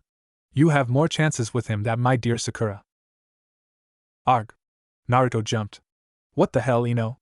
How could you say something like that? I don't swing that way. Who'd even like this brooding bastard? Ino allowed an innocent smile to settle on her lips. Well, you have gone far better than Sakura. I mean, you two have kissed. She was trying to hold herself from laughing.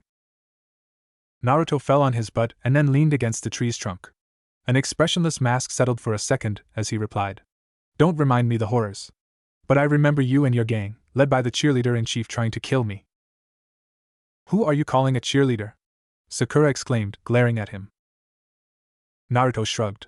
You cheered and encouraged Sasuke at the academy. Even followed him home and then jeered anyone you perceived to be an enemy. Sakura had no response. Always when Naruto and Ino combined, she was always left without a place. She honestly envied their relationship. They never hung together, but whenever their paths crossed, they acted like best friends. Naruto was her teammate, and she couldn't even interact with him in the same way. Then again, Naruto seemed to get along even with the others. He bickered with Kiba, but that had to do with Hinata, and it was always friendly. The same could be said about Sasuke. In her silence, Naruto spoke, addressing Ino. I frown with disappointment each time I think that you were actually part of that group, Ino, he said with a stare. The look on his face clearly complimented his words. Ino folded her hands across her chest. I was a child then. She huffed. You're an adult now? I've grown. Don't you know? Once we become shinobi, we are no longer considered children. Those are just words of a brat who wants to enter the world of adults a little too early. Naruto shrugged. What brings you here? We just came to check up on you. Kakashi-sensei told me you were training here. Sakura answered. Their usual training ground was currently off limits. The Umbu were supposedly using the forest for something and they were told to keep out. You spoke to Kakashi-sensei? It was Sasuke speaking, for the first time since the two girls arrived. He seemed curious about that. Well, Sakura smiled brightly. I wanted his help about my own training. I don't want to be left behind the two of you, and besides, she knew that sometimes she was a drag to the others. Naruto always had to save her when things became dangerous. Things are looking bright, Naruto remarked. So, how about our double date? Who said I want to go on a date with you? Ino asked, staring at him. Naruto put on a hurt look. Wow, I actually thought you liked me, Ino. But I was wrong, he shook his head, smiling sadly. Let's call it a day, Sasuke. I don't think I'll be able to come in tomorrow. I'm a little hurt at the moment. It might take some time to recover. Damn, don't think I can even stand you. Sakura obsesses over you and even the delightful Ino. You almost sound believable, you know. Wait, Sakura butt in, a surprised look on her face. He was faking that? Naruto and Ino looked at each other before shaking their heads. Was there something in particular you wanted? Kakashi-sensei said I could join you too. He said it would help better improve our teamwork. Great. It was not Naruto who responded, but Sasuke. He wasn't being sarcastic either. The Uchiha then stood, and then faced Naruto. Tomorrow, then? Naruto nodded. Sasuke then turned to walk away. Wait, team. Naruto called. You forgot something. Sasuke stopped, and then turned around. He gave that look that clearly said, what? In the most unpleasant way. The chip you carry on your shoulder. Sasuke glared. Naruto laughed. Amused, Ino gave her hand to help Naruto get up. Once he took it, she spoke. Are you always like this? What? Pissing off Sasuke? And making fun at the expense of Sakura? Of course not. I'm a delightful person, he replied with a foxy grin. Sakura doesn't say. Naruto shrugged and leaned in on Ino's right side, and then whispered, Sasuke has her so whipped. I can save her life now while he just watches without interest, and she could go and dream that I was Sasuke who saved her life and wake up the following day believing so. Ino scoffed, but she would not disagree with Naruto. When it came to Sasuke, Sakura didn't want to hear anything. Her devotion and love for him was honestly disturbing. She just could never grow out of her academy days fantasies. She shook her head. At least, since graduating and experiencing a bit more of the shinobi world, she had grown. Sasuke didn't care for Sakura. It was debatable that her friend even saw this. Even if she did, she most likely had some reason or an excuse to condone it. You are her teammate, aren't you supposed to help? Naruto shrugged, removing himself from Ino. I try, he said before turning to Sakura. Be here tomorrow at 8 a.m. He then smiled at Ino. Later, Ino-chan. Ino thought to give him the middle finger, but she smiled warmly. The poor guy already had a tough time living in this village, and he was not a bad person despite what others may claim. She just wished Sakura was a little nicer to him. What is with you and him? Ino shrugged. I should be asking you the same question. He gets in the way. Jealousy isn't a good thing, Sakura. I don't want to hear that from you. Well, Naruto was right. When it came to Sasuke, Sakura was stubborn. But she could understand, she too had been stuck in this kind of life before. She had been a fangirl, competing with Sakura and the other girls, because Sasuke was cool. But now, she didn't think so. Hokage office. The Sandaime smiled pleasantly after Jiraiya stepped into his office. It always gave him some comfort when he saw his only loyal student around. It gave him a pat on the back, always telling himself that not everything he has done was a total loss. He shouldn't even be active now, but he couldn't quit, because his students had disappointed. But at least, Jiraiya was still breathing and serving Konoha to the best of his abilities.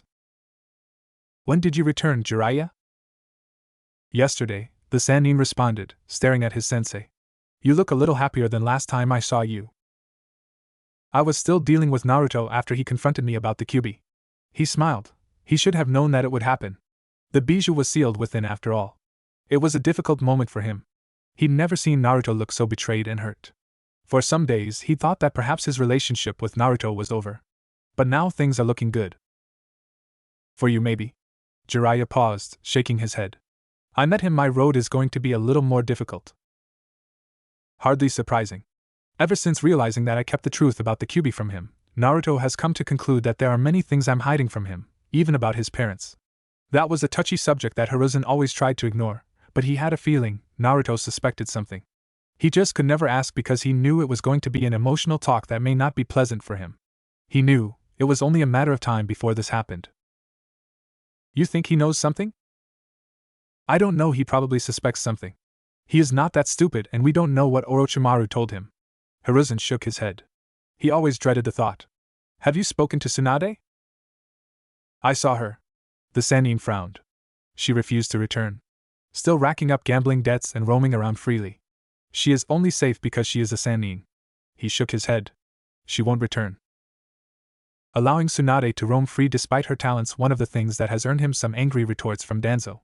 Worse, there was also Orochimaru, who he had allowed to leave, simply because he could not kill his own student. But he'd understood Tsunade's pain and allowed her to cool her head, but it didn't seem like she was ever going to come back home. You think I have given her enough to work over her issues? Well, it isn't like you can send Umbu after her. But you can force her to return.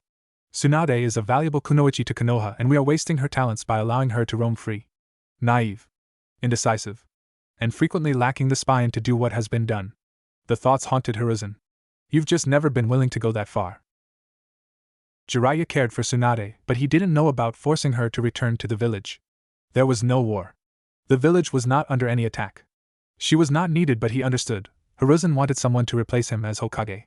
He had already turned down the request, but maybe Tsunade could do it. When you meet her next time, tell her she will be branded a rogue shinobi and a bounty on her head will be placed. That puts her life in danger. There are dangerous criminals out there who wouldn't waste time terrorizing her. She is powerful enough to handle any threats, but if she does not want to face that threat, she just has to return home. She doesn't have to become Hokage. She can run the hospital and train new pupils. The village is lacking in recent years. If you are not going to do it, I will send someone else to send the message. Hiruzen spoke in a hardened tone, staring directly at the Sannin. Jiraiya merely nodded. He wasn't going to argue with the third. The Akatsuki is still making moves. But Orochimaru has already left the organization. Their objective is something that remains unknown. However, we must continue to keep an eye on them. If the likes of Itachi are part of the group, it really has to be taken seriously. The great nations were never at peace with each other. As long as the other was not threatened by the Akatsuki, no one was going to do anything. Hiruzen had even heard that the Tsuchikage was excessively using the organization and even Kumo at some point. There was word that even the Kazakage was using it. They seemed to be effective in their missions. No one saw them as a threat. As long as they did their work outside of the great nations. Keep an eye on things. We thought his place in the Sound was only a place for hideouts, but it has now become a fully fledged village. He smiled bitterly. But knowing him, it is just another way for him to get access to people for his experiments. He already has hideouts around the shinobi world. Yes. Find out whatever information you can find about this village. And be in contact with the Sound. We cannot in good conscience just watch when we know what is happening. He is our problem, and we will deal with it. Hiruzen knew that Jiraiya had never had any intentions of killing his former friend. But Hiruzen was now willing to do what must be done. What was love when it ignored the suffering of the many people in favor of a twisted shinobi who only cared about his experiments and power? You want to invade the Sound? Orochimaru's village, the third Hokage corrected. Get me the information I need and I will decide what must happen. If Orochimaru's village becomes strong, he will no doubt come after Konoha. He already holds a grudge.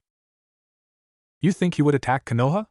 Jiraiya wanted to reject this, but this was Orochimaru they were talking about. He was arrogant enough to plan an attack and twisted enough to make an attempt to execute it. How things change. Some years ago, he was trying to get the man to return to the village. But who would have accepted him after what he did? And not to mention, he had already hit them where it hurt the most, with Naruto. Of course, that was something they all tried to ignore. The village didn't even know about, only a few knew. If they knew, it would only add to the burden on Naruto. Speaking in a bitter tone, the Toad Sage added, We speak of wanting peace, but even after everything that Orochimaru did, I was willing to forgive him because he was a friend. But now I think about, what about those many parents who lost their children because of him? Who was even going to forgive him for his crimes? He hasn't even stopped doing what he was doing in this village. We are often willing to overlook certain things when it affects us personally. And when we think it is someone we know, we always think that there is a chance for them to repent, ignoring the pain of others. Hiruzen smiled. We are all guilty of that in some times of our lives. But we must now do what we must be done. Orochimaru cannot be changed. I wish he could, but we cannot ignore what he has done. If he was someone we had no personal connection with, we wouldn't care. What the Akatsuki is doing now is less horrible compared to the pain and damage he has done. But with them, we are quick to act. Because we have no relations. He shook his head. One person who'd gladly even lead the attack would be Danzo. He has campaigned for action to be taken against the Sannin for a long time now. I will gather what I can. Jiraiya's expression turned serious. Do you talk about what happened with Naruto after Orochimaru had him kidnapped? Hiruzen's smile slipped. No. It is something that still weighs on Naruto heavily. From the village to Orochimaru, that is something I think he tries to pretend never even happened. That has helped because memories are bundled. We had considered sealing those memories, but it would have done more harm than good. We will eventually have to deal with it. Of course. I'm waiting on him to talk about it. For now, Naruto is happy. He has friends, and is finding ways to deal with the villagers' hatred. I want him to handle things at his pace. He performs well when no one is rushing him. Kakashi has always been a complicated person but easy to deal with. But Kurenai couldn't say he was her friend. She'd only joined the Jonin Club only recently. Even when the Kyuubi was attacking Konoha, she was one of those who were not allowed to enter the battlefield because they were young ones who had a bright future ahead of them. She smiled, looking at the silver-haired Jonin who was walking up to her, hands inside his pockets, a rather disinterested look about him. Then again, as far as she has known, he has always been like that. Sorry to call you out so suddenly. Kakashi waved his right hand. I wasn't doing anything. I called you out because one of your students made a request to me a couple of days ago. I wasn't sure how to handle it, so I thought it would be best to speak to you first before making a decision. Kakashi had thought she wanted something, personally, but not one of his students going to her. For a moment he stared at her. If anyone was approaching her, it would be about Genjutsu. The only person who'd ask that was most likely Sakura. She was the one who showed promise due to her excellent chakra control. But Sakura asking help on training to another sensei? It didn't seem to fit.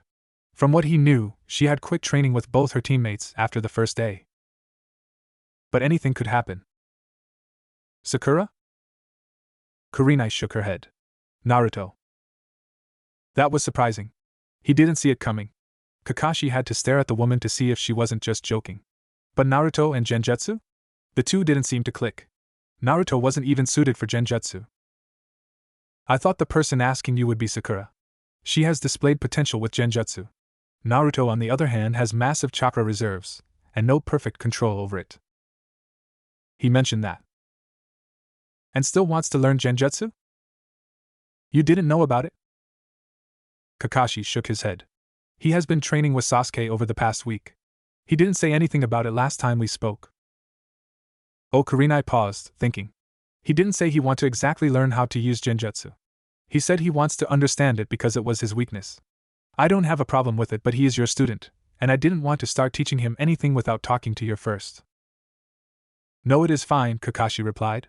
If Naruto wants to learn and if you have no problem with it, you can teach him. Considering that Naruto was the Jinchuriki with a rather dark cloud following him around, Kakashi thought she would have reservations about it. He smiled. At least even with everything, there were people who were willing to overlook all that and do what they thought was right. And the third Hokage? Should I speak to him as well? I mean, given his special circumstances, Kurenai spoke with caution. Kakashi shrugged indifferently. It won't be a problem. But if you want to be at ease, you can still speak to him. Training Round 7. If there was anything disappointing about this team, it had to be Haruno Sakura. Ever since she joined them for a single training session and then walked away halfway, Naruto had never seen her again. Perhaps he and Sasuke had pushed her a little harder. She had gone home limping and battered. But pushing her limits was the best way to improve her. The Uchiha had predicted that she wouldn't return. Not that it hadn't been a prediction worth gloating about. Sakura refused to do hard, and had said their training was too hard for her. It should have been suspected that she would quit, but not halfway through the first day. You're making me uncomfortable. Sakura gave Naruto a side glance. They were standing under a tree, waiting for their sensei to arrive. Sasuke was sitting up on the tree, looking like he would rather be somewhere than here. She knew why Naruto was staring and she knew it was disappointing, but it didn't make her feel any good. Sorry, I got lost in thought. Why do you think Kakashi-sensei called us? Mission, most likely. Some clients choose who they want. I wouldn't be surprised if some people come to choose our sensei. He is famous after all. They'd probably be horrified that the famous Jonin was a tardy kind of person who didn't seem to take things seriously. Naruto knew better, of course. Everyone had his own demons to fight. He'd come to see that in this life of a journey, it was a rough ride that would cripple him if he was not strong enough. The hatred from the villagers?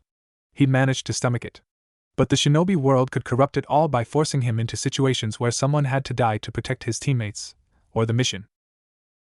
I thought we'd get a little more time. Naruto shrugged. He glanced up at Sasuke for a moment before shaking his head. It complicates things, especially if it is one that takes us a little too far from the village. Indifferent? No, he would be disappointed if that was going to be the case. After all, he hadn't even heard back from Kurenai to even begin his study of Genjutsu. Yo! Kakashi greeted after popping up in a puff of smoke. Sakura wanted to shout that the man was late, but decided against it. She just sighed and stared at her sensei, hoping that he would not say anything about her running away from training with Sasuke and Naruto. She was glad when he went directly to business. We have a mission. No more training for today. Make sure that you recover and get enough rest. Meet me at the Hokage Tower tomorrow at 1 p.m. sharp. And pack enough gear to last over 3 weeks or more. After saying that, the Jonin disappeared in a puff of smoke. Later that night. Still up? Naruto didn't immediately respond, but stared down at the village streets from the rooftop of his building. The sky was dark, but the lights brought in light. However, the alleys were dark and some nasty things happened there. Naruto had seen his fair share of madness while wandering about the night streets as a little boy, trying to find a hole he could crawl into and escape the misery that was his lonely life. Trying to settle my thoughts. Naruto responded in a quiet tone while glancing at Kakashi through the corner of his eyes. Something troubling you? Did he have that kind of relationship with his sensei? Naruto wondered. The Jonin was a good person. He respected friendship and always taught them to value it more than the mission. Just thinking about the future. Nothing seems as straightforward as it does when you're dreaming as a little kid. You're still a child. Well, by the time you were my age, you were already fighting a war. But I think I've heard my fair share of troubles. He stared at the streets once more. Searching the night? I actually wanted to talk to you. This late? Kakashi shrugged. Jiraiya-sama told me he spoke to you about signing the summoning contract. He did come to me about it. Kakashi hesitated for a moment. He would rather have Naruto sign the contract, but simply because he knew how beneficial it would be for the team.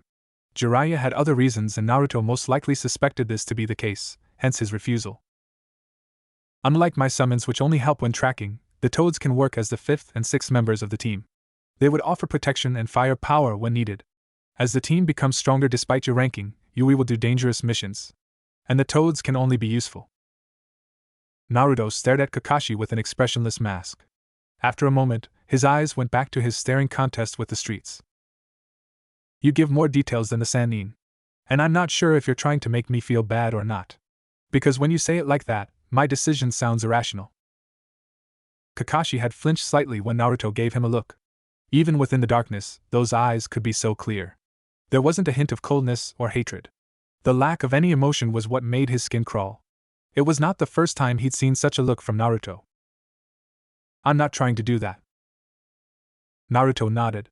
You're not manipulative, sensei. I hardly think you'd go that far to your student. You have displayed nothing but love and care for us. He stood up, placing both hands inside his pockets. You're here because Jiraiya is still in the village. And since we leave tomorrow, you want us to have everything we can have. Yes. But I'm still not going to sign the contract. I'm still weak, I know this much. And I don't refuse help because I know there is much to learn for me to grow. There was so much left unsaid that Kakashi wondered if he should ask. But he just kept Naruto's unsaid words and watched the blonde walk away from him. Sakura nervously glanced at the smiling Hokage and then at their sensei. She'd expected to see their client in the office, but they were not here. It was just the 4 of them, and then the Sannin. She shook her head. She had packed everything. There was no need to be nervous, even though this was apparently going to be a long mission. Being away for far too long was normal, but she did hate sleeping in a tent. It was part of being a kunoichi, she just had to get used to it. The Sannin gave Kakashi a scroll and then dismissed them from the office. The 3 genin went outside and waited for their sensei. Is your team going to be alright? It might get dangerous, and since you're going far away, it would be better to be safe. The payment is enough for such measures. Kakashi shook his head. We are fine. Sasuke is able to fight a Chunin on his own. And Naruto can use his shadow clones to overwhelm even a Jonin. Together, they create quite the pair. And that is when he isn't even using Mokuton. I'm sure Naruto and Sasuke can take care of themselves. I've been observing them. Naruto has also made some massive improvements due to the scrolls I gave him. He even showed me a jutsu as a thank you. Hiruzen shook his head. It was beyond what a genin should be able to do. At this rate, Naruto could go on to match the heights of the Shodai Hokage. And that is excluding the power of the Kyuubi. It may be that Naruto will never have to depend on it. It is your other student I'm most worried about. Kakashi released a long breath. The eye smile disappeared as he thought deep. Still living in fantasy land? But slowly, she is getting in grips with the shinobi world. Is that your method? To teach them through experience? I just think it is better. They decide for themselves whether this is the life for them. If Sakura doesn't feel this life is not for her, she will quit it. The Jonin explained. But I was disappointed that she was not the one who asked Kurenai about Genjutsu. The 3rd Hokage smiled at this. He'd been surprised when Kurenai came up to him. Of all people, he would have never expected Naruto to be the one to attempt to learn Genjutsu. It didn't seem like it suited his fighting style. But it was important for a shinobi to know all the basic fighting styles to better prepare for when you must face against them. Naruto had the chakra and capacity to learn various styles without overloading himself. If you're not willing to give it a push, she won't move. According to your reports, Sakura is more concerned about trying to impress Sasuke than training. That is the challenge, but Naruto is slowly urging her away. Hiruzen shook his head. At this point, she is far behind her teammates, and will create an imbalance. If she lags far behind her teammates, it becomes a problem. You know this. The more dangerous missions you take, the more of a burden she becomes to the team. You have already noted as much in your reports. This is her last mission. If you cannot sort her out, I will remove her from the team and put on someone who will not be a burden to the team. He should have expected this would happen. In almost all missions, Sakura was defenseless. She didn't have anyone's back, but someone always had to have her back. He had already seen the problem it was creating. Naruto usually had to do both his and her duties. Sasuke refused to handle it unless he was forced.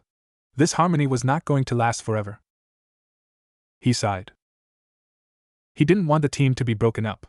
But at this point, Sakura was likely going to end up getting killed or one of her teammates hurt because of her weaknesses. And not to mention, their missions could be jeopardized because the team would try to save her and risk the mission. The Sandaime was trying to avoid this situation. Naruto would probably express sadness if she was booted from the team, and Sasuke was likely to just shrug. Or maybe even express hope that their new teammate would become an upgrade. Either way, it wasn't something Sakura was going to take in too well. I understand. This mission is very important, don't get excited over it and forget duty. Sasuke suppressed the urge to roll his eyes. The Jonin hadn't exactly told them what their mission was. But they were still within Konoha, walking along the streets. For different reasons, their presence caused eyes to turn toward them. He didn't need the attention. He hated it. Maybe not as much as the villagers hated Naruto. He always did try shut it off and live a world of his own. Being cheered by these people wouldn't make him stronger. Training would. Hence, he saw no need or even had the desire to bathe in the glowing affections showered in his wake. Thinking of this, Sasuke glanced at Naruto. His training partner was capable of pretending as if he didn't see anything happening around him. Sakura was just oblivious. She hardly took anything serious if it didn't have him within it. Disappointing that she had to be their teammate. If he petitioned for a better teammate, Naruto would support him. As far as he was concerned, the two didn't get along. And better than anyone, he knew that Naruto understood and knew what had to be done. In all the missions they'd done, the blonde had displayed cold rationality that it had sometimes left him surprised, if not completely shocked. Of course, his throne as the genius in the team remained unmatched. Yet according to Naruto, the brilliance of such genius was overshadowed by his uncontrollable emotions. It was a nagging thought that was always accompanied by Naruto's look of disappointment. Who are we protecting? I don't remember saying we're protecting someone, Sasuke. Kakashi replied, eyeing the genin through the corner of his eyes. Sasuke shrugged. Some people wouldn't get overly excited if we were not going to protect someone who is unknown. Why do I get the feeling that you are talking about me? Naruto glared at Sasuke. If you feel offended, it must be true. Team, I was quiet and minding my own business. You want to start with me? Sasuke ignored him and looked to the side. Naruto released a short breath and then faced Kakashi while walking backwards. This is your fault, sensei. You're the one who pretends not to hear things. Look at this bastard now. Kakashi didn't respond. After a moment of seeing Naruto's stare, the Jonin replied. You said something? Naruto felt a tinge of frustration boil over. There was nothing funny about that reaction. Worse, he was sure there was something of a smirk on Sasuke's lips. After that, he turned away from his sensei and faced the street ahead, placing both hands inside his pockets. Is the team right? Yeah, we are going to be guarding Princess Yuki while she shoots her movie. We will be going to the snow and be with her until the movie is over.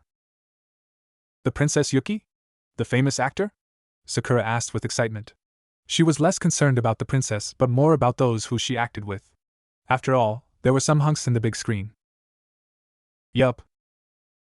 I thought we were going to do something a little more challenging, Sasuke complained. What relevance did that woman have in the shinobi world that she would attract danger? Don't be like that, Sasuke. I'm sure this mission will be worth it, Kakashi replied. And he would have time to mull over what the Sandaime said about Sakura. Did he tell her straight to her face that she ran the risk of being removed from the team? Her entire motivation was currently to impress Sasuke. It was an attitude disappointing for a kunoichi, but he had to find a way to change things. Another teammate would change the team dynamics. He was fine with how things were. Even the bickering. It was nothing dangerous after all. There was no hatred afterward. Yet so often, Kakashi found himself looking at it through a window. A bystander. Even though they were his students. And inwardly he smiled. His sensei would be disappointed with his performance. You all have to pull your weight. We cannot fail. We will get a bad reputation if something happens while we are guarding her. I can imagine the headlines. Naruto smiled. The famous Sharingan no Kakashi and the last Uchiha failed to protect Princess Yuki. Is this the end of the hidden leaf, or was there some motive behind the failure? Worst case scenario, for him that is, the villagers would blame him. They would find some way to lay the blame on him, and their biggest cheerleader would no doubt sing the same tune if they pressed her right. Naruto thought Sakura would abandon her family and follow Sasuke if it took that much to be with him. The wonders of an unhealthy obsession. Why do I have to be there and not you? Naruto smiled. I do not exist besides, you're the famous last Uchiha. Me and Sakura are just nobodies. Kakashi's lips twirled upside down under his mask. Those words drove a sharp object on his gut. This was no doubt a response to the villagers' attempt to deny Naruto an existence and presence. They were usually willing to admit his presence for the objectives of their hatred, and when something bad has happened. The great Naruto bridge still has some tails wagging with disbelief. If those hardened had the power, they'd petition for the bridge and the wave to be renamed to a proper name, not the name of the thing that killed their loved ones. Not when something bad happens. It was already too late when Kakashi realized he was speaking too loud. He meant to think those words. Yet they didn't attract a negative reaction from Naruto. He merely said, "True that." The acceptance, causality in which he accepted the words bothered Kakashi. But should he? Was it that Naruto had found a way to accept his reality? Either way, all of us must pull our weight. Now there is an emphasis there. Naruto amused himself by trying to imagine Sakura's reaction if he said this was directed to her. Don't, Naruto. Of course, sensei. I don't say things casually that would make us feel uncomfortable before we even leave the village. Kakashi stared at Naruto through the corner of his eyes. Sometimes he felt he should worry. Naruto's choice of words was calculated. He didn't have the same thoughts as Jiraiya. He had grown to know more of the blonde. But it was just how his student was able to read through the mood in almost every situation and act accordingly. This bothered him at times. From observations, the only times Naruto went overboard were of moments he wanted to do something for his amusement. Failing to get anywhere with his thoughts, Kakashi sighed and looked ahead. This was going to be a long mission. Naruto didn't hate being outside of Konoha. He felt free whenever he was bouncing in foreign lands. There was no one staring. No one glaring. He always felt like the weight of the world was off his shoulders. It was sad and ridiculous. He shouldn't feel so oppressed at home that he would feel alive and much happier while outside of home. But what else could he do? There was nothing. It was merely to just hope. The third was always telling him to do good to change the thoughts of the villagers, and he tried. He would do that. But he never denied that freedom tempted him with treacherous thoughts whenever he was away from Konoha. But of course, treachery was quieted by the criminality of the outside. While he was in this group, he was happy and free, but he wouldn't have the same thoughts if he was alone and powerless. No matter what, Konoha was his home. Nothing stops you from running. I would even help you by giving you my power to ensure that you don't get caught. The Kyuubi had once told him when he'd been thinking out loud. It was tempting, but he denied the devil's enticement. He would fight for his name and existence. One day, he would become what he wanted to become. Maybe he just wanted to be loved. But was that wrong? Who didn't want to be loved? There was no child who didn't want to be loved either by parents of those around him. You're getting too comfortable. Naruto glanced at Kakashi. The Jonin was standing on a tree branch toward his left. Naruto was also sitting on a branch, legs swinging slowly. Below, a worn-out Sakura was trying to recover her breath. A girl with weak stamina and the physical strength of a fresh academy student. Once Sakura was ready, they would continue their journey. Got lost in thought. Be mindful of where we are. Anything can happen. We don't know who could be watching. The fact that they hired us means that they assume there is a problem. Wasn't it like their first mission outside the village? A hard lesson for a mission that was. But the preceding jobs have been easier. They now knew what could happen outside of Konoha. And they have become exposed to the killing intents of other dangerous criminals. There was no more near misses with wetting their pants in fear now. It won't happen again. Kakashi nodded. Something bothering you? Naruto shook his head. I'm just thinking about things. He'd never dare say how he enjoyed being away from Konoha. Though the Sandaime would never admit it, Naruto knew there were such labels called flight risks. If he ever said anything that raised alarms, he would have Anbu watching his every move in the village. It would be unnecessary, as Naruto had no intentions of leaving Konoha. But one just could never be trusted so simply with such thoughts. Kakashi smiled sadly. Unpleasant things, it seems. Well, there are a lot of those in my mind. This team is my happy memory. Don't. Kakashi trailed off, sensing a murderous intent. This feeling. It was not an average shinobi. How had they even managed to get this close? Naruto was immediately on alert and jumped down, landing next to Sakura. Sasuke did the same. The girl was trembling while pressed against the tree. Naruto couldn't deny that even he felt the sharp bangs of his heart. It was nothing like Zabuza. This was dangerous. Kukukuku. This evil laughter echoing through the trees. It made Naruto's body tense, his intestines cringing. His expression became blank. There was only person who giggled like that. He knew this too well. He should have realized this feeling the moment it hit. Orochimaru, the sadist bastard, was here. What did he want? Good reflexes. Hearing this arrogant and amused voice, Naruto felt something in his heart burst. For a second, pure contempt flashed through his eyes, before he quickly wiped it away. Much to the giggles of the beast inside of him. It was always telling him to embrace his hatred. Come out, Orochimaru, Kakashi called. He placed a hand on Naruto's right shoulder. He could sense the blonde's tension. It wasn't unexpected. There was a lot more buried that Naruto didn't seem to have any desire to deal with. But at least, unlike Sasuke, Naruto was a lot more controlled. The Uchiha would have already launched into the shadows if it was Itachi. He didn't have to worry about that with Naruto. But this was unexpectedly dangerous. If Orochimaru had an interest in taking Naruto, Kakashi wasn't sure he could stop it. Not unless he went to great lengths by using the Mangekyo to get them out of this situation. How had Orochimaru even known they were here? Did he have someone in the village watching their movements? Orochimaru as in the Sannin? Sakura asked in a quiet tone. Her fear lessening a bit because of Kakashi. One and only. Naruto replied in a cold tone and made Sakura even more afraid. Kakashi was a jonin and a famous one, but who was he compared to a Sannin? Wasn't Orochimaru supposed to be a Kage-level shinobi? If he was going to attack them, what chance did they have? Sakura worried. She was afraid for her life. The fear caused her knees to shake once more. Don't move, Sasuke. Nobody does anything unless I state so. Just stay calm. Easy for you to say, Sasuke almost said. But seeing that Naruto was calm, he swallowed his words and kept focus on the hidden presence. From the shadows of the trees, Orochimaru seemingly materialized along with Kabuto. His movements were soundless. He didn't get too close but stopped. The Sannin leaned against the trunk of a tree, hands folded across his chest with a wide grin on his lips. You have such a nice look, Naruto-kun. Orochimaru's grin widened when Naruto's eyes narrowed slightly. But he couldn't sense any anger or hatred. It was puzzling. Back when he was strapped to his bed, he had shown him nothing but pure contempt. And now there was nothing. Thank you? Kukukuku. Orochimaru laughed. The bitterness reached him. The piercing sharpness of the tone stabbed daggers to his chest. It filled him with anticipation. I'm not here to attack, so don't worry. I was just passing by. Just passing by? Ridiculous.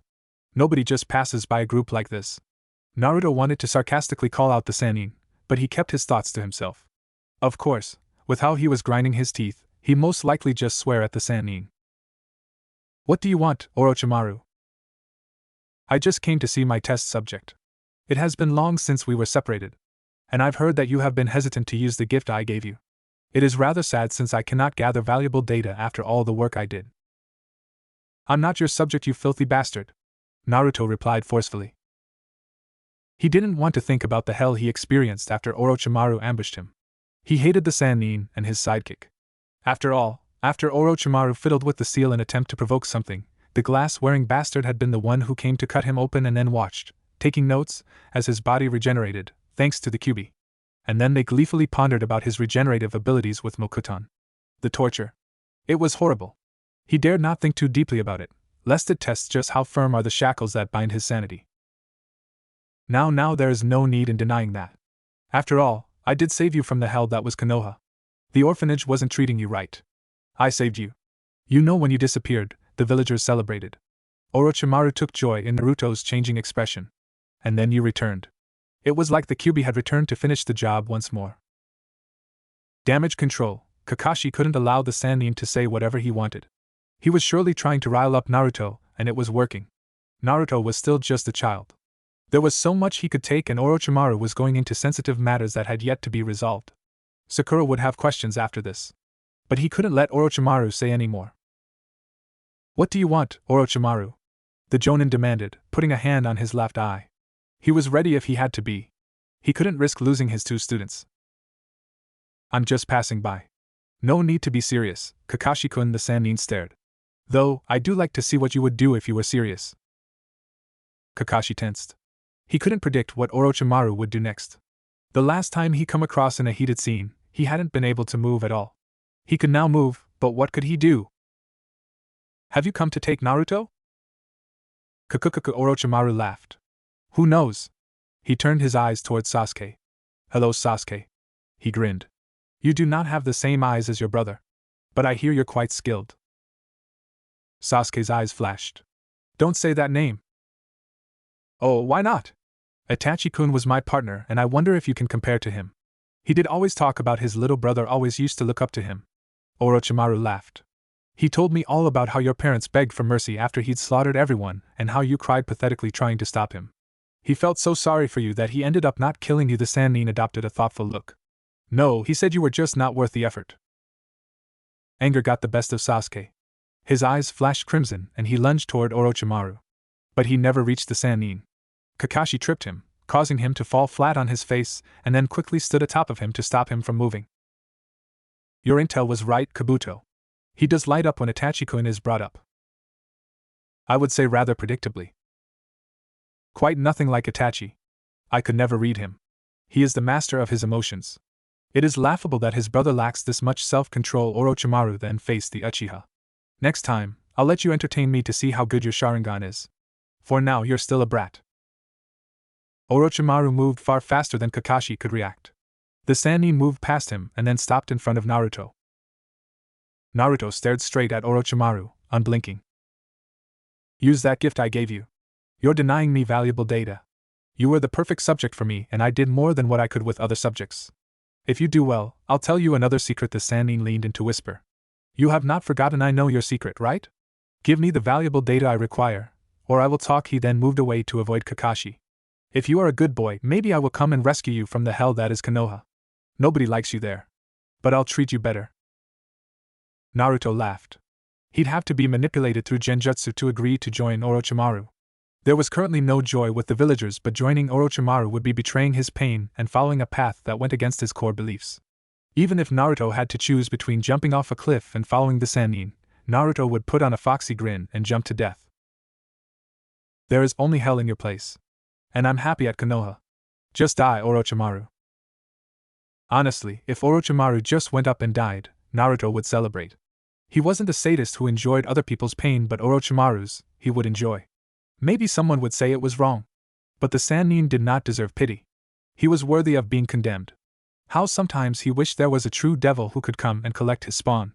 Or a god who could save those faithful to his teachings from this snake by grabbing him by his tail and throwing him into a pit of eternal flames. Why does it sound like you really want me to die, Naruto-kun? I'm a little hurt, you know. Naruto glared, his grip on self-control loosening, little by little. Any more of this, and he was going to charge. Maybe it was an overreaction. Was it that the pain and hate he should feel for Konoha's people was directed toward the Sannin? Did it really matter? Orochimaru put him through both physical and mental torment in an attempt to manipulate and control him. He could never forget that. I'm sure a lot more people would far more happier to see your death. Cruel death would do. But I suppose even if you just died without pain, anyone could take it. Those words had been said in a calm manner, but Kakashi knew the situation was getting out of hand. Naruto was starting to lose it. While still holding down Sasuke, Kakashi knew the situation was anything but ideal. He could try to attack Orochimaru, but Kabuto was watching him. Their formation, broken with just a burst for anger. At this moment, under his mask, Kakashi swore at Sasuke. Luckily for him, Orochimaru had no desire to cause damage. Orochimaru laughed as he distanced himself from Naruto. His laugh was an echo once more as he disappeared into the shades of the trees. Well then, Kabuto bowed and then followed after his master. Once they were gone, Naruto released a long breath, trying to rein in on his emotions. Rarely did he experience such overwhelming contempt. It was a rare feeling. He did have some hatred. It was just buried within him, and he didn't want to see it.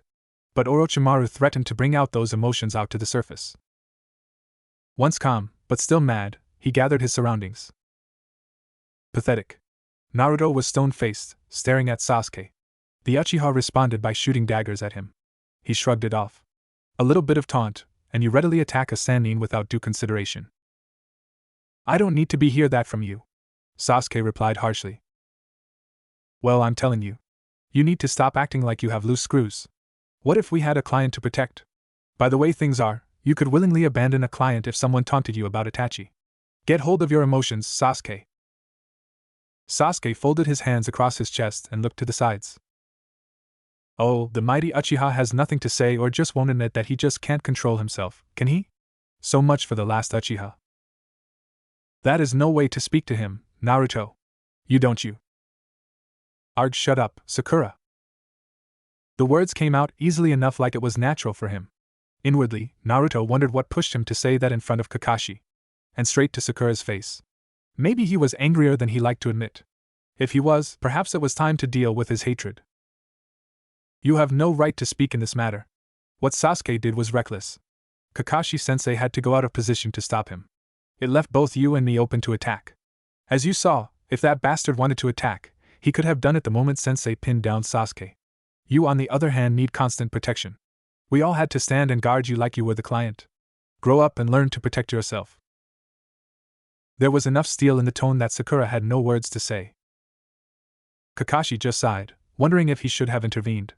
But those were words that needed to be said. Naruto wasn't wrong. He just could have said it better. Maybe it would be effective this way. Either way, it was a message that had to be brought up. He did wonder if it would lead to some disruption in the team dynamics. More importantly, those were words he had to say, not Naruto. Was he bucking from his responsibilities? He certainly didn't do enough. He only took the effort of teaching Sasuke after he started to show signs of extreme jealousy.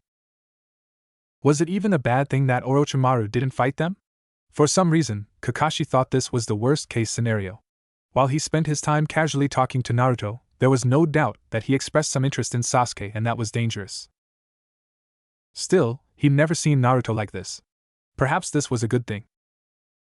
What you tried to do was stupid and reckless, Sasuke. Either Naruto or Sakura could have been hurt because of you. You could have been hurt. This kind of attitude is what disqualifies other shinobi from completing missions. Or even being sent to missions. The Jonin turned to Naruto. Speak better, Naruto. When his eyes turned to Sakura, he felt the energy seep out of him and just shook his head.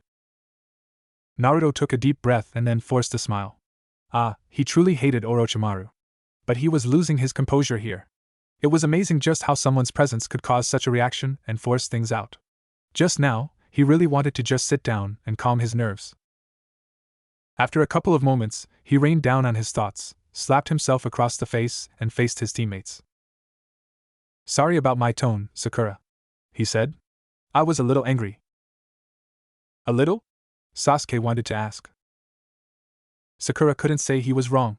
She wanted to shout, but there was something about the way that Kakashi looked at her, and then seemed defeated, that occupied much of her thoughts. Instead, she just said it was okay and looked to the other side. I'm not going to apologize to you, Naruto said in sharp tone. He was talking to Sasuke. You deserved it. I don't need apologies. But he would not admit he had put the team in danger by acting in the way he did either. Admittedly, being talked down by Naruto like a child did piss him off. The fact that he couldn't stop himself bothered him much less than being at the receiving end of Naruto's harsh lecture. Come on, let us keep moving. Naruto picked up his bag and then flung it over his shoulders. This was going to be a difficult mission. He wasn't going to hold grudges, and the same was for Sasuke, so it would not affect their teamwork. But he couldn't say the same for Sakura. In the end, it wasn't like she was that useful anyway. Whether she worked with him or not was immaterial to the success of the team, as he and Sasuke mostly did everything. But who could have thought that we would come across such a situation? Naruto asked as they hopped through the trees. Unexpected, but it has nothing to do with the mission. Indeed. He has his interests, but I'm glad nothing happened. It would have been disastrous had he been in the mood to do harm. Naruto may have ended up being taken and returned to a cell with his chakra sealed off. Or maybe Sasuke could have been taken. Someone could have died. Anything was possible. Let us try not to worry about him. We have a mission. If we allow ourselves to get distracted, we will fail. Was it wise to leave them like that, Orochimaru-sama? Kabuto asked in quiet tone as he walked slowly beside his master.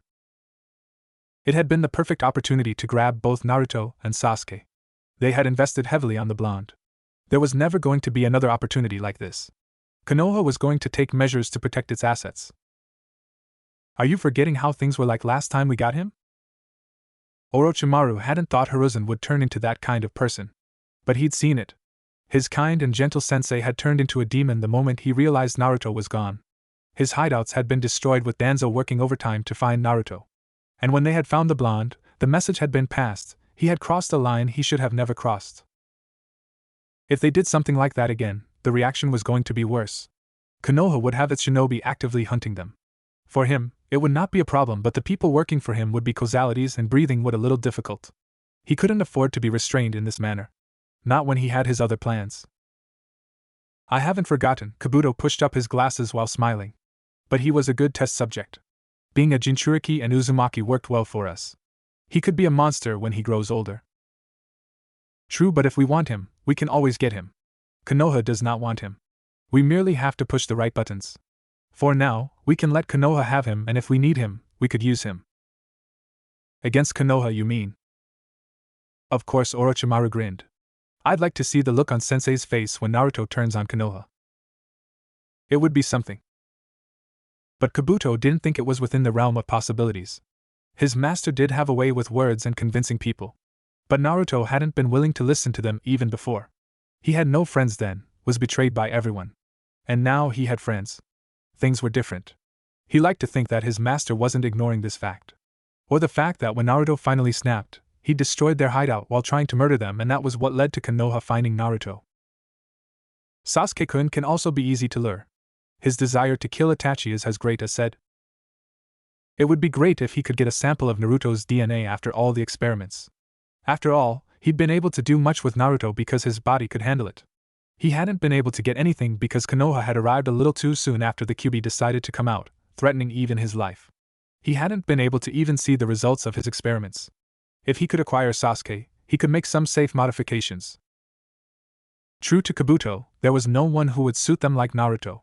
He truly was perfect for a subject. And his affinity with Hashirama's cells made things a lot simpler. Maybe the blonde did have an inherent ability to use Mokuton. Orochimaru hadn't been interested in that. Other additions were merely tests in an attempt to see if he could create a clone of the Six Paths. It was too early to tell. But with enough time, he would see if he was successful or not. He is predictable. And lacks control. Which makes taking him now a problem. We also don't want to have Itachi turning his eyes toward us. Orochimaru didn't want to face the older Uchiha. He would not forget the humiliation he faced. Never. He would make sure he gets his revenge against Itachi. For him to be so belittled and told the ninjutsu he has worked hard to acquire was useless had been infuriating. Konohagakure. Hiruzen smiled warmly seeing Kurenai walk into his office. The kind-hearted woman had always had a special relationship with him, and he has asked her to do some difficult things. She did what needed to be done. He just hoped he wouldn't be pressing too much and end up breaking her. Hokage-sama. Please sit, Kurenai. The Sandaime Hokage pointed at the chair in front of his desk. Kurenai stopped for a moment, and then nodded. She hated being the subject of the Sandaime's gaze. The old man made some difficult requests. And with Naruto seemingly his favorite person in the whole village, she wasn't sure how she was going to handle things. If he called her, then there was something. Don't be tense. He was smiling. But the steel in his tone didn't make Kurenai feel any better. She still released a long breath and shoved her thoughts at the back of her head. You wanted to speak to me? Yes. About Naruto. There was always something serious when it came to Naruto. The unloved Jinchuriki of the village. The spawn the Kyuubi left behind after its defeat in the hands of the Yondaime Hokage. At least those were some tales some villagers whispered when they thought no one was watching. There were many stories really. Most of them ridiculous that she thought only 5-year-olds should be cooking up in their imaginative heads. But grown adults wrote novel stories and seemed to actually believe them. Kurenai had considered that when she made her decision. But there was nothing wrong with offering help. The poor kid already had enough hard time. Some shinobi even willingly spoke about trying to sabotage his training. Such thoughts have been hinted to her. It seemed like someone was even spreading the news that she was going to be teaching him Genjutsu like some juicy gossip along shinobi corners. But she was in this and had no intention of getting away. She may never get the chance to teach anyone Genjutsu after all. You're already aware that he is a Jinchuriki of the Kyuubi. But there are other things you must know about Naruto. I won't repeat myself, and you are never to say this to anyone. Understood? Yes, Hokage-sama. Hiruzen leaned back to his chair and held his hands together. If possible, he would like Naruto to develop a good relationship with Kurenai. She could be a sister or a mother figure. Anything worked for him. He wasn't going to tell the woman to develop such a relationship. He was just going to create an environment that made it possible. There was nothing wrong with it, and Kurenai didn't have to know his thoughts. But was it the right choice telling her this? He could trust her. She wasn't dealing with S-rank secrets for the first time. It was nonetheless a different matter altogether when it concerned Naruto. I have to thank you for accepting to help him. Naruto has not always had people he can ask help. I consider it growth on his part and a welcome change. The teachers at the academy used to purposefully teach him the wrong things because they hated him. When he realized this, he learned to study for himself. It was difficult since he couldn't even get into the library. Hiruzen shook his head, a road filled with nothing but betrayal. Naruto learned the Kage Bunshin after seeing some jonin use it.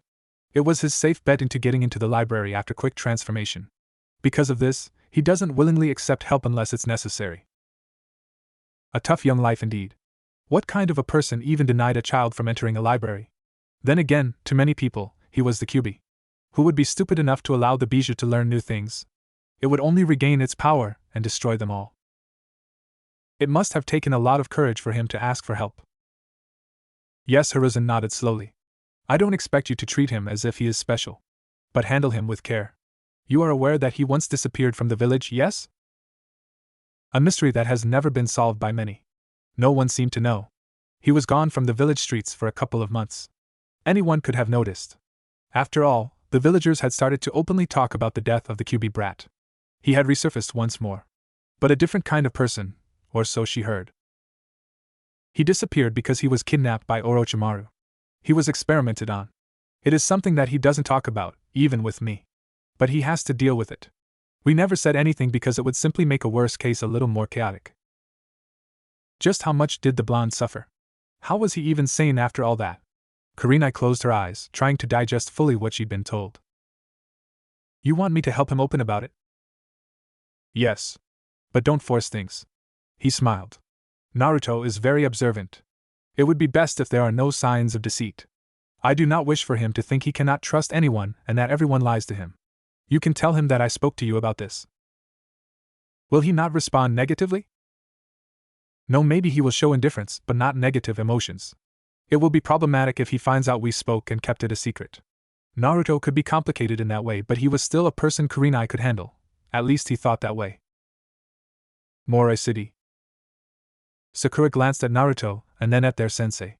There was something that Orochimaru had said that bothered her. A lot of questions that needed to be answered. But it hadn't seemed to surprise Sasuke or their sensei. It was like she was the one who was ignorant of a lot of things. She was still mad at him for the way he spoke to her. But she couldn't keep her mouth shut for too long. She'd explode with curiosity if this continued. It is getting a little annoying, you know.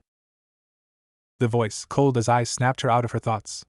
Sakura flinched slightly and then looked to the streets of the city. It was crowded with civilians.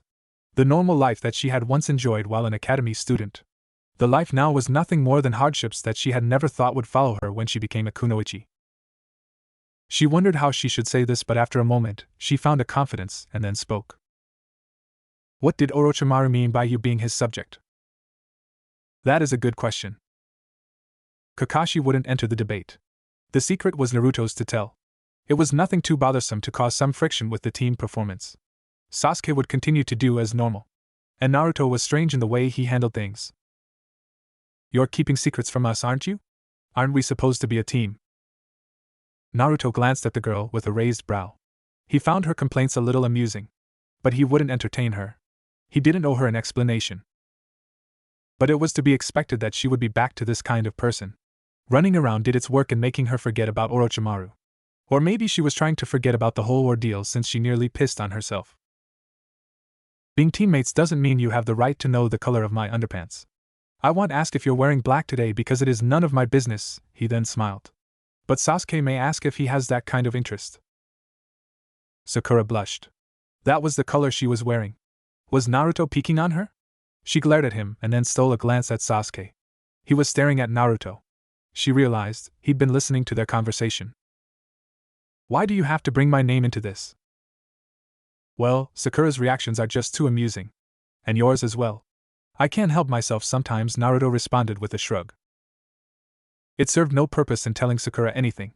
She was that kind of person who you told a secret and she would go around spreading it around to anyone who cared to listen.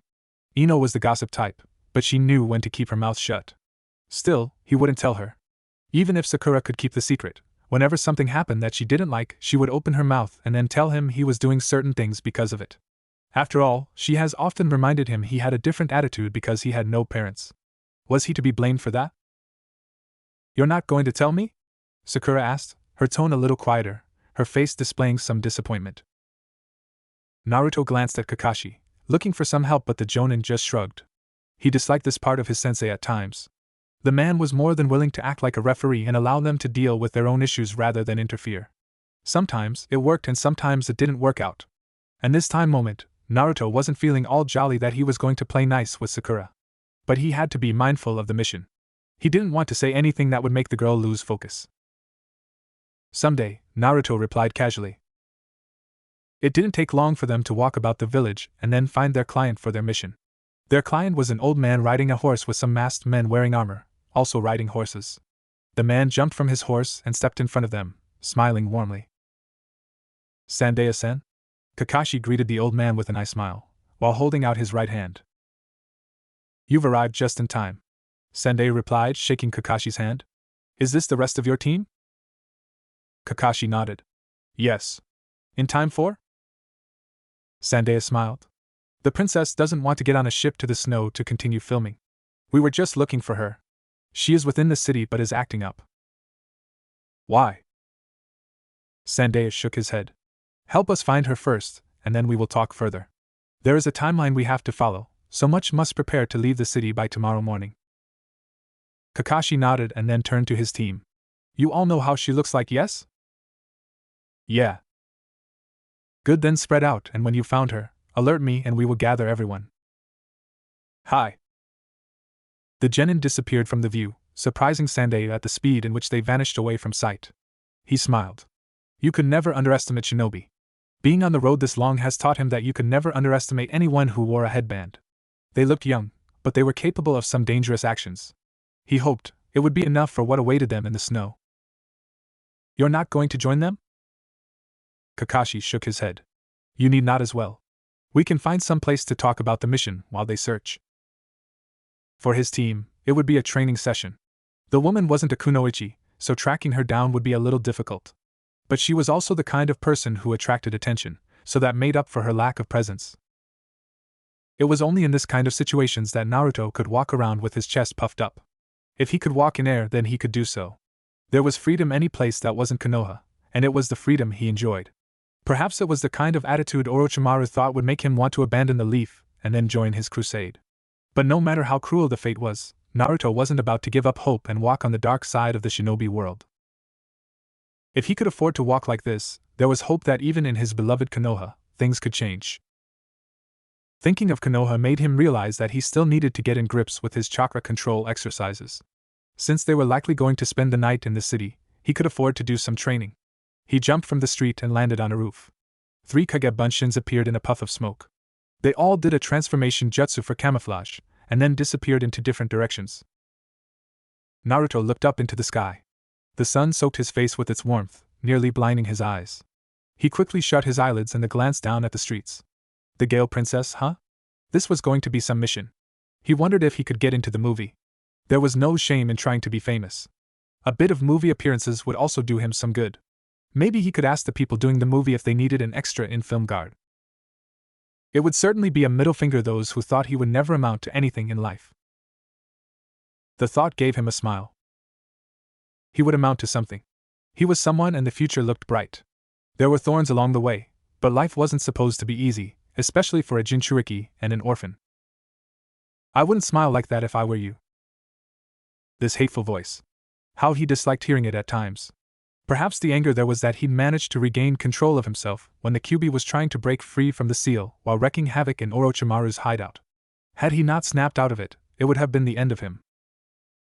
The Bijou liked it when he was angry. Negative emotions drew out chakra from the seal. And it weakened it. The more it weakened, the high probability the Bija had of escaping. And so, Naruto ignored the annoyance, and continued to look for the Gale Princess. After 2 hours of looking around the city, Sasuke had become a little frustrated. He wondered why Kakashi hadn't just instructed Naruto to create clones, then search for their target instead of him wasting time looking for a civilian. But after what felt like eternity, he finally found the woman they were looking for in a bar, drinking alone. He didn't bother trying to speak to her but just stepped outside and then flared up his chakra, alerting the others. Naruto was the first person to arrive. I didn't think you'd beat me to this. We shouldn't have been doing this. This is your job, Sasuke replied with a stare. Since when? Naruto asked dumbly. You have clones. Naruto smiled, wagging his index finger. I just have more chakra. If my tracking skills are bad, clones won't make it better. But I believe this was Kakashi-sensei's attempt to teach us lessons when it comes to tracking a civilian. We are shinobi. Ignorance has never looked good on anyone. Naruto spoke out loud. Sasuke glared. Naruto was insulting him. He wasn't just going to be the punching every time, was he? Before he could retort, the blonde was already asking him a question. Where is she? Are you saying I'm ignorant? Am I? Naruto smiled sweetly. Sasuke glared, but it didn't earn him anything, so he replied to Naruto's earlier question. She is inside. You didn't talk to her? Why do I have to speak to her? I just had to find her, and I did. Naruto shook his head. You need to work on your people skills. You won't get to revive the Uchiha clan if you continue to act like this. They paused, adopting a thoughtful look. Oh wait. There are some brain-dead girls who'd throw themselves to you. I envy you at times. I'm sure if you just look at a girl and then tell her to follow you home, she will do so, and start calling you husband. We can change positions. Naruto held up both his hands. As much as I want to be dearly beloved, I have no interest in attracting females who cannot think. But it seems to be your kind of people. You hardly think at times despite being hailed as a genius. Sasuke knew Naruto was talking about that incident with Orochimaru. He knew he could have been killed if things had come to that point, and he'd been stupid. He wasn't going to admit, but he didn't want Naruto reminding him over and over again. He gritted his teeth and settled for glaring at Naruto. Naruto laughed. Of course you'd react that way. And until you grow up, I'm going to keep laughing at you, he said, motioning for the Uchiha to follow. They stepped inside the bar. They were shinobi, no one was going to tell them to go back. The woman they were looking for was sitting by the bar, slowly downing a beer. Naruto stopped by her side and examined her from head to toe. She seemed miserable, quite nothing like the woman he had seen in a movie. Undeniably, she was beautiful. Then again, weren't all actresses beautiful? Koike glanced at the blonde shamelessly staring at her. Was he part of the group of those going to be taking her to the snow? The other brat with him also wore the same headband as him. She slammed the bottle on the counter and then stood up, trying to leave. But the raven-haired boy stood in front of her. We can't let you leave. There are people coming to fetch you. Koike tried to shove the teen away from her way without saying a word, but he grabbed her hand around the wrists. It was anything but gentle. In fact, she yelped in pain as she felt her fingers getting cold due to his hold. Naruto smacked Sasuke across his forehead. The Uchiha quickly let go of the woman and then swiftly replied with a punch to Naruto's face. Hell team? Naruto shouted, stumbling back a little. I won't be as you are to Sakura. Naruto shook off the punch and quickly gathered himself, while keeping an eye on the princess. You must be gentle. She is a civilian. Naruto lectured sternly while taking the princess' hand before she could try to leave. He stared up to her and then smiled warmly. Please sit, princess. The next one is on me. Princess. Sandeya was a little dramatic as he entered the bar along with Kakashi and Sakura. Why must you do this? I told you. I'm not going to the snow. We have already signed the contract, princess, and arrangements have already been. We are going, Sandeya said in a firm tone. I don't know why you continue to fight like this. Because you're forcing me into going somewhere I do not want to go. Naruto glanced at Kakashi, wondering what was happening with the woman. Why force her if into doing something she didn't want to do? The Jonin responded with his casual shrug of a shoulder. It tempted him to shoot daggers toward the man, but he just sighed and stared back at the scene. The princess was unwilling to move. No matter how much their client begged, she refused to budge. Kakashi was forced into knocking her out. Sorry about this. Sanday was apologetic. Kakashi shook his head. This was their client, and he would not question anything. They had a mission they were hired to do, and do it they would. Once the woman was out cold, he picked her up and put her on his back. Lead the way. She is going to run away once she wakes up, isn't she? Sasuke asked, frowning a bit. It would just make things troublesome since their mission was primarily to protect her. Yes. Sanday didn't deny it. Great. You know sarcasm? Naruto asked, staring at Sasuke with a look of shock. The great Uchiha, gods perform miracles. Sasuke's response was a sharp glare, which Naruto shrugged off. This just means that someone will always have to be watching her. Kakashi smiled. You're taking the first shift, Naruto. Great. Sasuke smirked. The ship had set sail hours ago. The sea water surrounded them.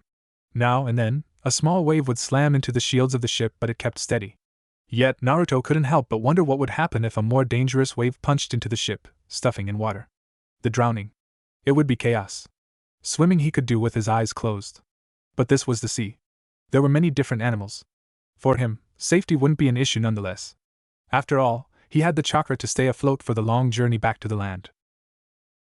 While staring at the bottomless waters, Naruto thought of continuing with his training. Floating on water did require good chakra control, and to do it continuously while moving would be good for him. He held a hand sign and created a clone. In a puff of smoke, his carbon copy jumped into the waters, hands held together, and began the chase from the sides. Naruto turned away from the waters and stared at the happenings within the ship. The director of the movie was sitting behind a camera, shouting orders while the princess flashed her brilliance before the camera. Sakura was gawking over her crush and Sasuke just looked stone-faced, watching over the princess. When he noticed him, the Uchiha moved his feet and then stalked toward him. His movements lacking any real purpose, the stick on his shoulder waving that puffed-up Uchiha arrogance. Just one day, he was going to crush all that and humble the Uchiha. Then he would learn to be humble. Or maybe not. He smiled. Sasuke was just likely to haunt him. Sasuke stopped by Naruto and leaned against the ship, eyes staring at the clone through the corner of his eyes. After a moment, he started speaking. Are you going to talk about Orochimaru? That hateful look stared at him. There were many times Naruto realized that while Sasuke's eyes seemed to be on him, they were looking past him. He probably saw Itachi wherever he went.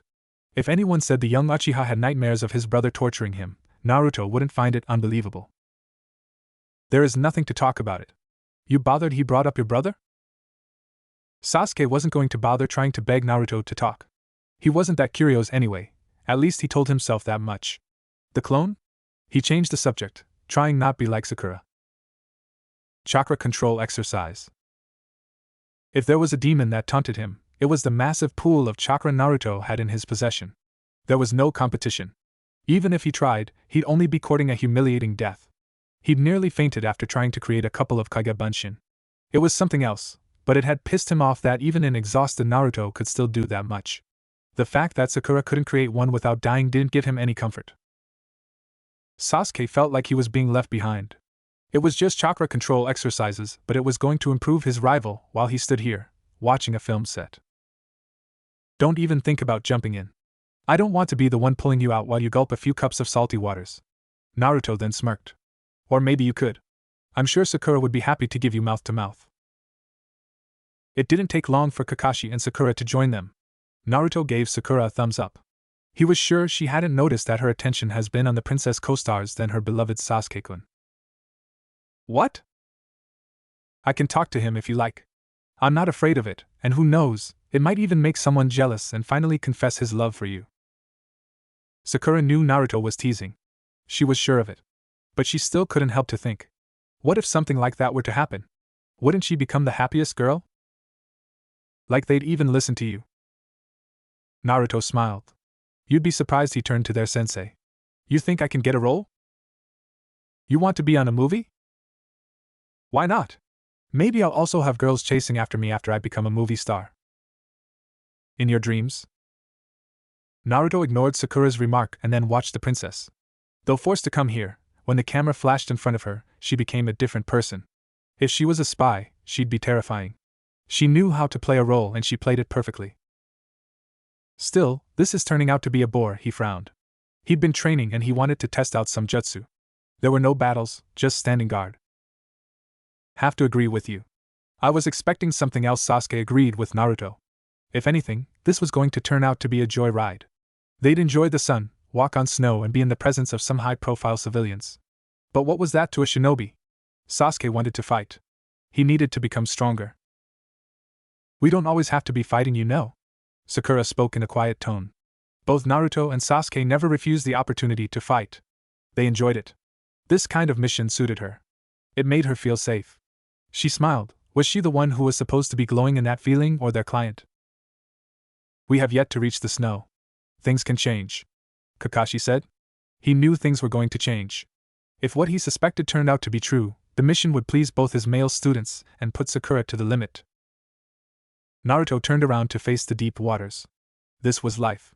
Without water there was no life. Not just for humans, but for the animals and everything that has its roots dug deep into the pockets of the soil.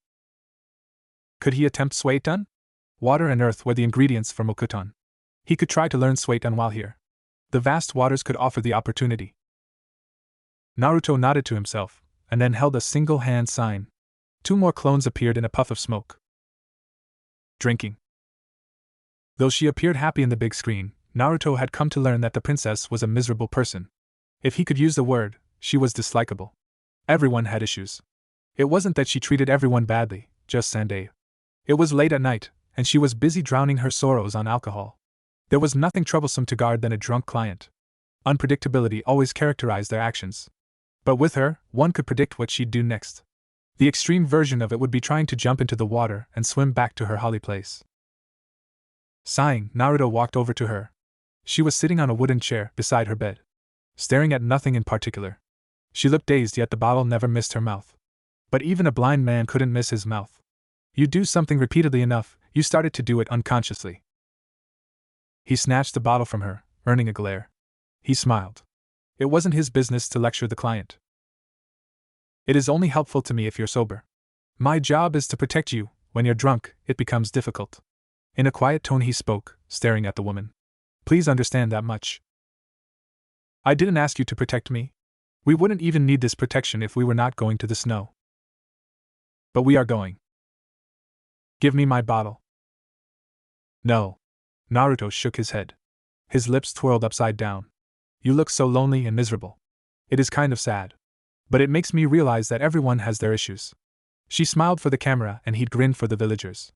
And then when he went home, he'd be all curly on his bed, thinking about the weight on his shoulders and that there was one to relieve him of the pain. When the princess responded with silence, Naruto spoke again. I'll come back again in 10 minutes to check on you. Please be on your bed. I'd hate to have my sensei put you up in bed and compel you to sleep. That mind trick again, Koiki frowned just thinking about. Why did she even have to be here? There was nothing but pain that awaited her on that side. Sandai knew this, and yet he was forcing the issue.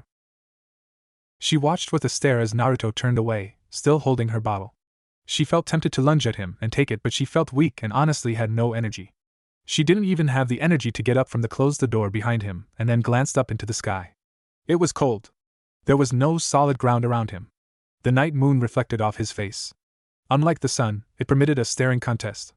Naruto could hear snores of people enjoying their night dreams. Rarely did he enjoy dreams. If the villagers were not cornering him and tossing him into a pillar of fire like a witch, everyone he trusted was turning on him, and in the background, the Kyuubi was laughing gleefully, offering to rescue him, but only if he ceded control of his body. And then there was Orochimaru. He felt his skin crawl just by thinking about the Sannin.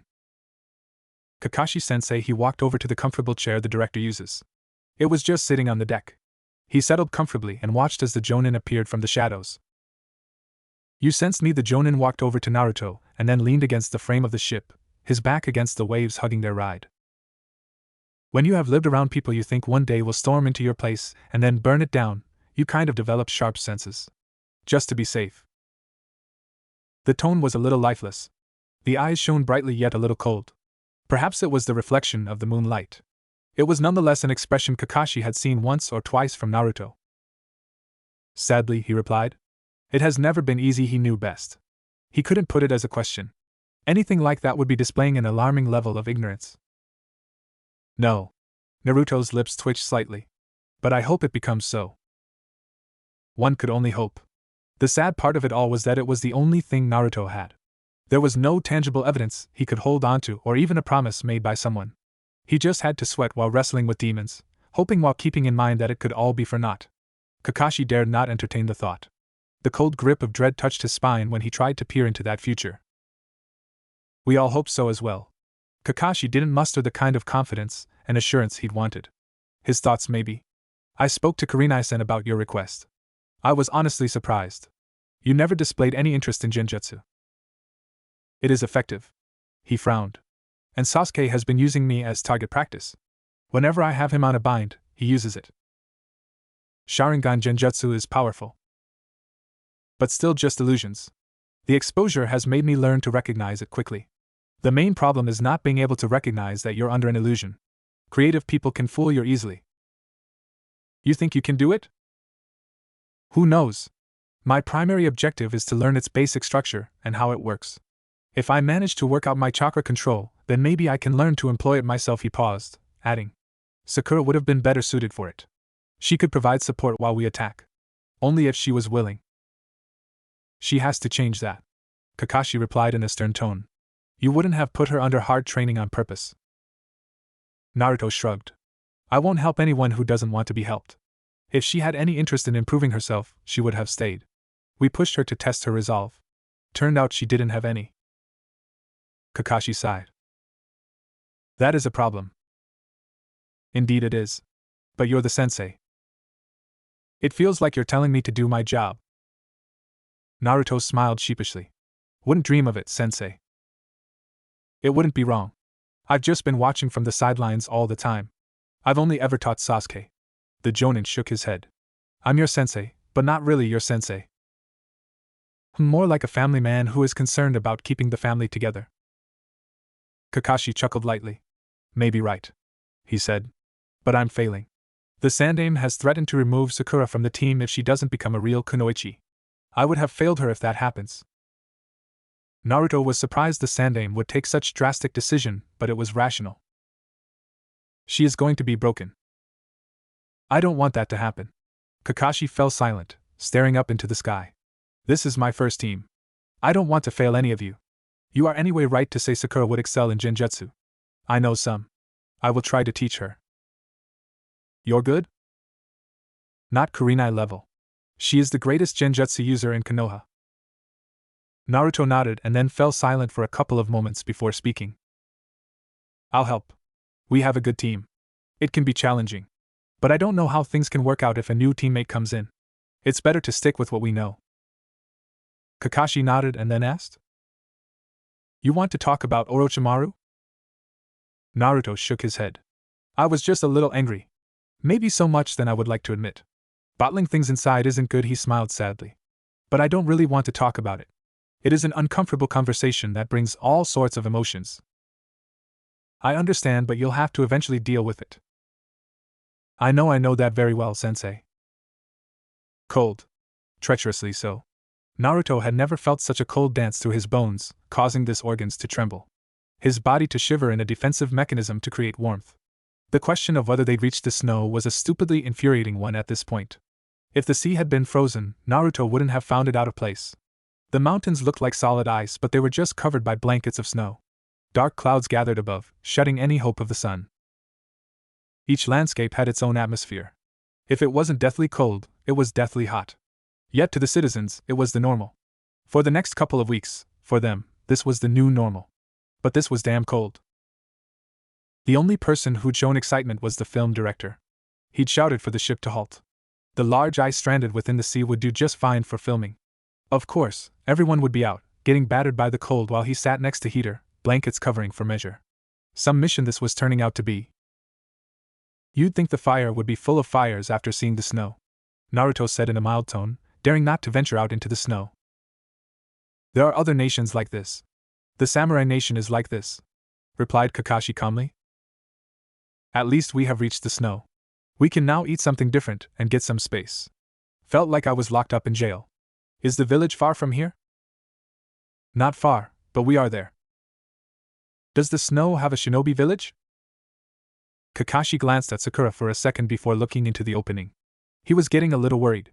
Sandae wasn't completely honest with them, and he worried that things could boil all over. There would be no reinforcements from this place. But he trusted that Naruto and Sasuke could get the job done 9 The problem was protecting the civilians. While their duty was to protect the princess, they couldn't just watch the others get in trouble. Many people required numbers, regardless of the strength of the enemy. Well, at least creating thousands of clones for Naruto was nothing. It could always be a fallback plan just in case. As far as I know, yes, the Jonin replied. They are different from us. They use some armor called chakra armors. I hope we don't come across anything like that. A problem? Sasuke asked with an expressionless look.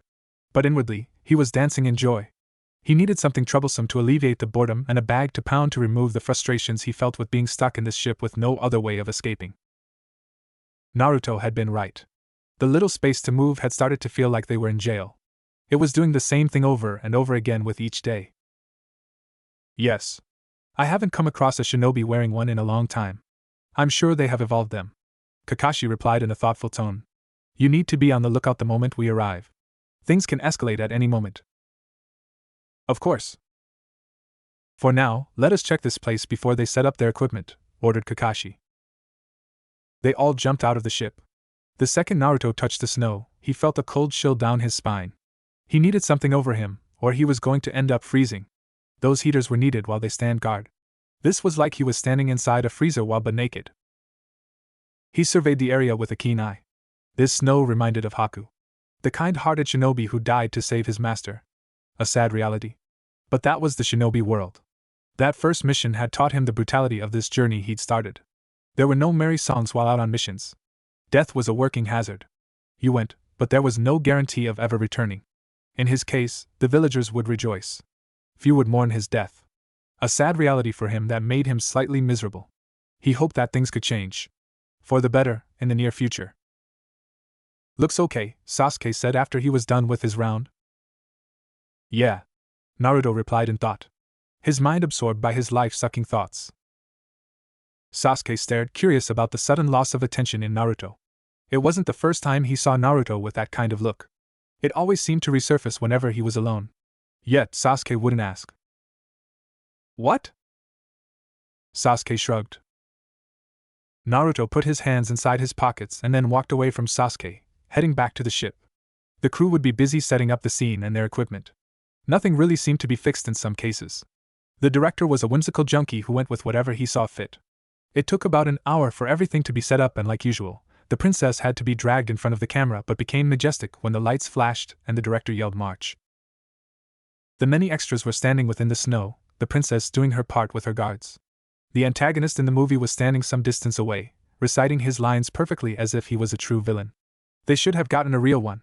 Then again, such a person wouldn't think about killing people on the film set. It would no longer be a film but a reality show. Ah, how Naruto wished he could be part of the show. You look disappointed, Kakashi asked him. Naruto glanced at the Jonin. He didn't have his usual book at hand. In the past days, he had his book while they were filming. Then again, there was no threat in the ship. There was nothing even here, but you could never be sure about anything. The world was full of surprises. I'm not getting part in the film. My chance of fame is slipping away, Naruto replied with a pout. You can't do your job while going after the camera. It is possible. I'll be a little closer to the princess. I think my acting skills can even rival that of the princess. Kakashi smiled genuinely. That may be true. At least some of us are getting a kick out of this. Naruto was staring at Sakura, who had her eyes on the males she liked. A truly bad taste in men. He shook his head. And then his eyes snapped toward the huge boulders on the sides. Company, Kakashi announced in a serious tone. Take formation. He ordered and then jumped in front of Koyoki and her men. Come out! The Jonin shouted. There was no response. The antagonist stared at the Jonin. What are you talking about? There was no response from anyone behind Kakashi. The man in robes and a stuff looked confused for a moment. This wasn't according to the script. And yet, the cameras were rolling. Oh, I see. Are you friends of the princess? Welcome to the snow country. Nadar stepped out of the snow, hands folded across his chest, smirk on his lips. His eyes stared directly at the Koyoki. Princess. Welcome home. Kakashi turned to Koyoki for a moment, seeing her shocked look. This was not part of the script. This was real danger. He'd known something was up when he saw that crystal and how Sandae was pushing for her to return to this country. Did the Sandae know? Either way, this was not what he expected. The Jonin took a stance. A pleasure to meet you again, Hatake Kakashi.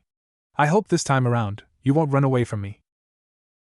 This was not the ideal place to fight. There were too many people and anything could happen. An attempt to remove the threat in this location would be like playing the lottery. They just needed to repel and get everyone else into the ship before moving away.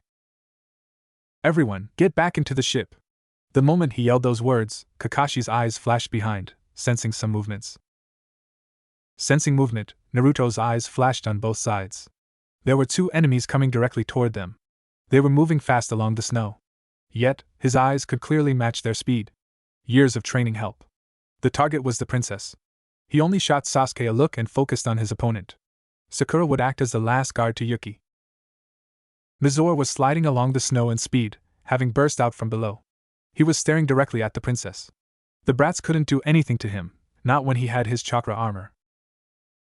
He stretched out his left arm when the blonde brat moved to intercept him. Get out of my way! He charged before releasing his retractable arm. The arm shot out like a bullet and hit the blonde on his throat. But the moment he did so, the blonde disappeared in a puff of smoke. Another Naruto burst from the ground while Mizore was speeding, just in front of the man. Naruto braced himself for impact. The rest of his body was buried in snow. He strengthened his hands with chakra as the hovering board neared him. He flashed out his hands, grabbing the board with all his strength. It came to a halt. But the speed pulled him slightly from the ground. Had it been a clone, it probably wouldn't have been to withstand the impact. Mizore cursed while falling over. He couldn't control his body. At this rate, he was going to hit the snow in a heap. But at least, he should be getting close to the princess. Why hadn't he even attached the snowboard to himself? Such nuisances wouldn't be happening.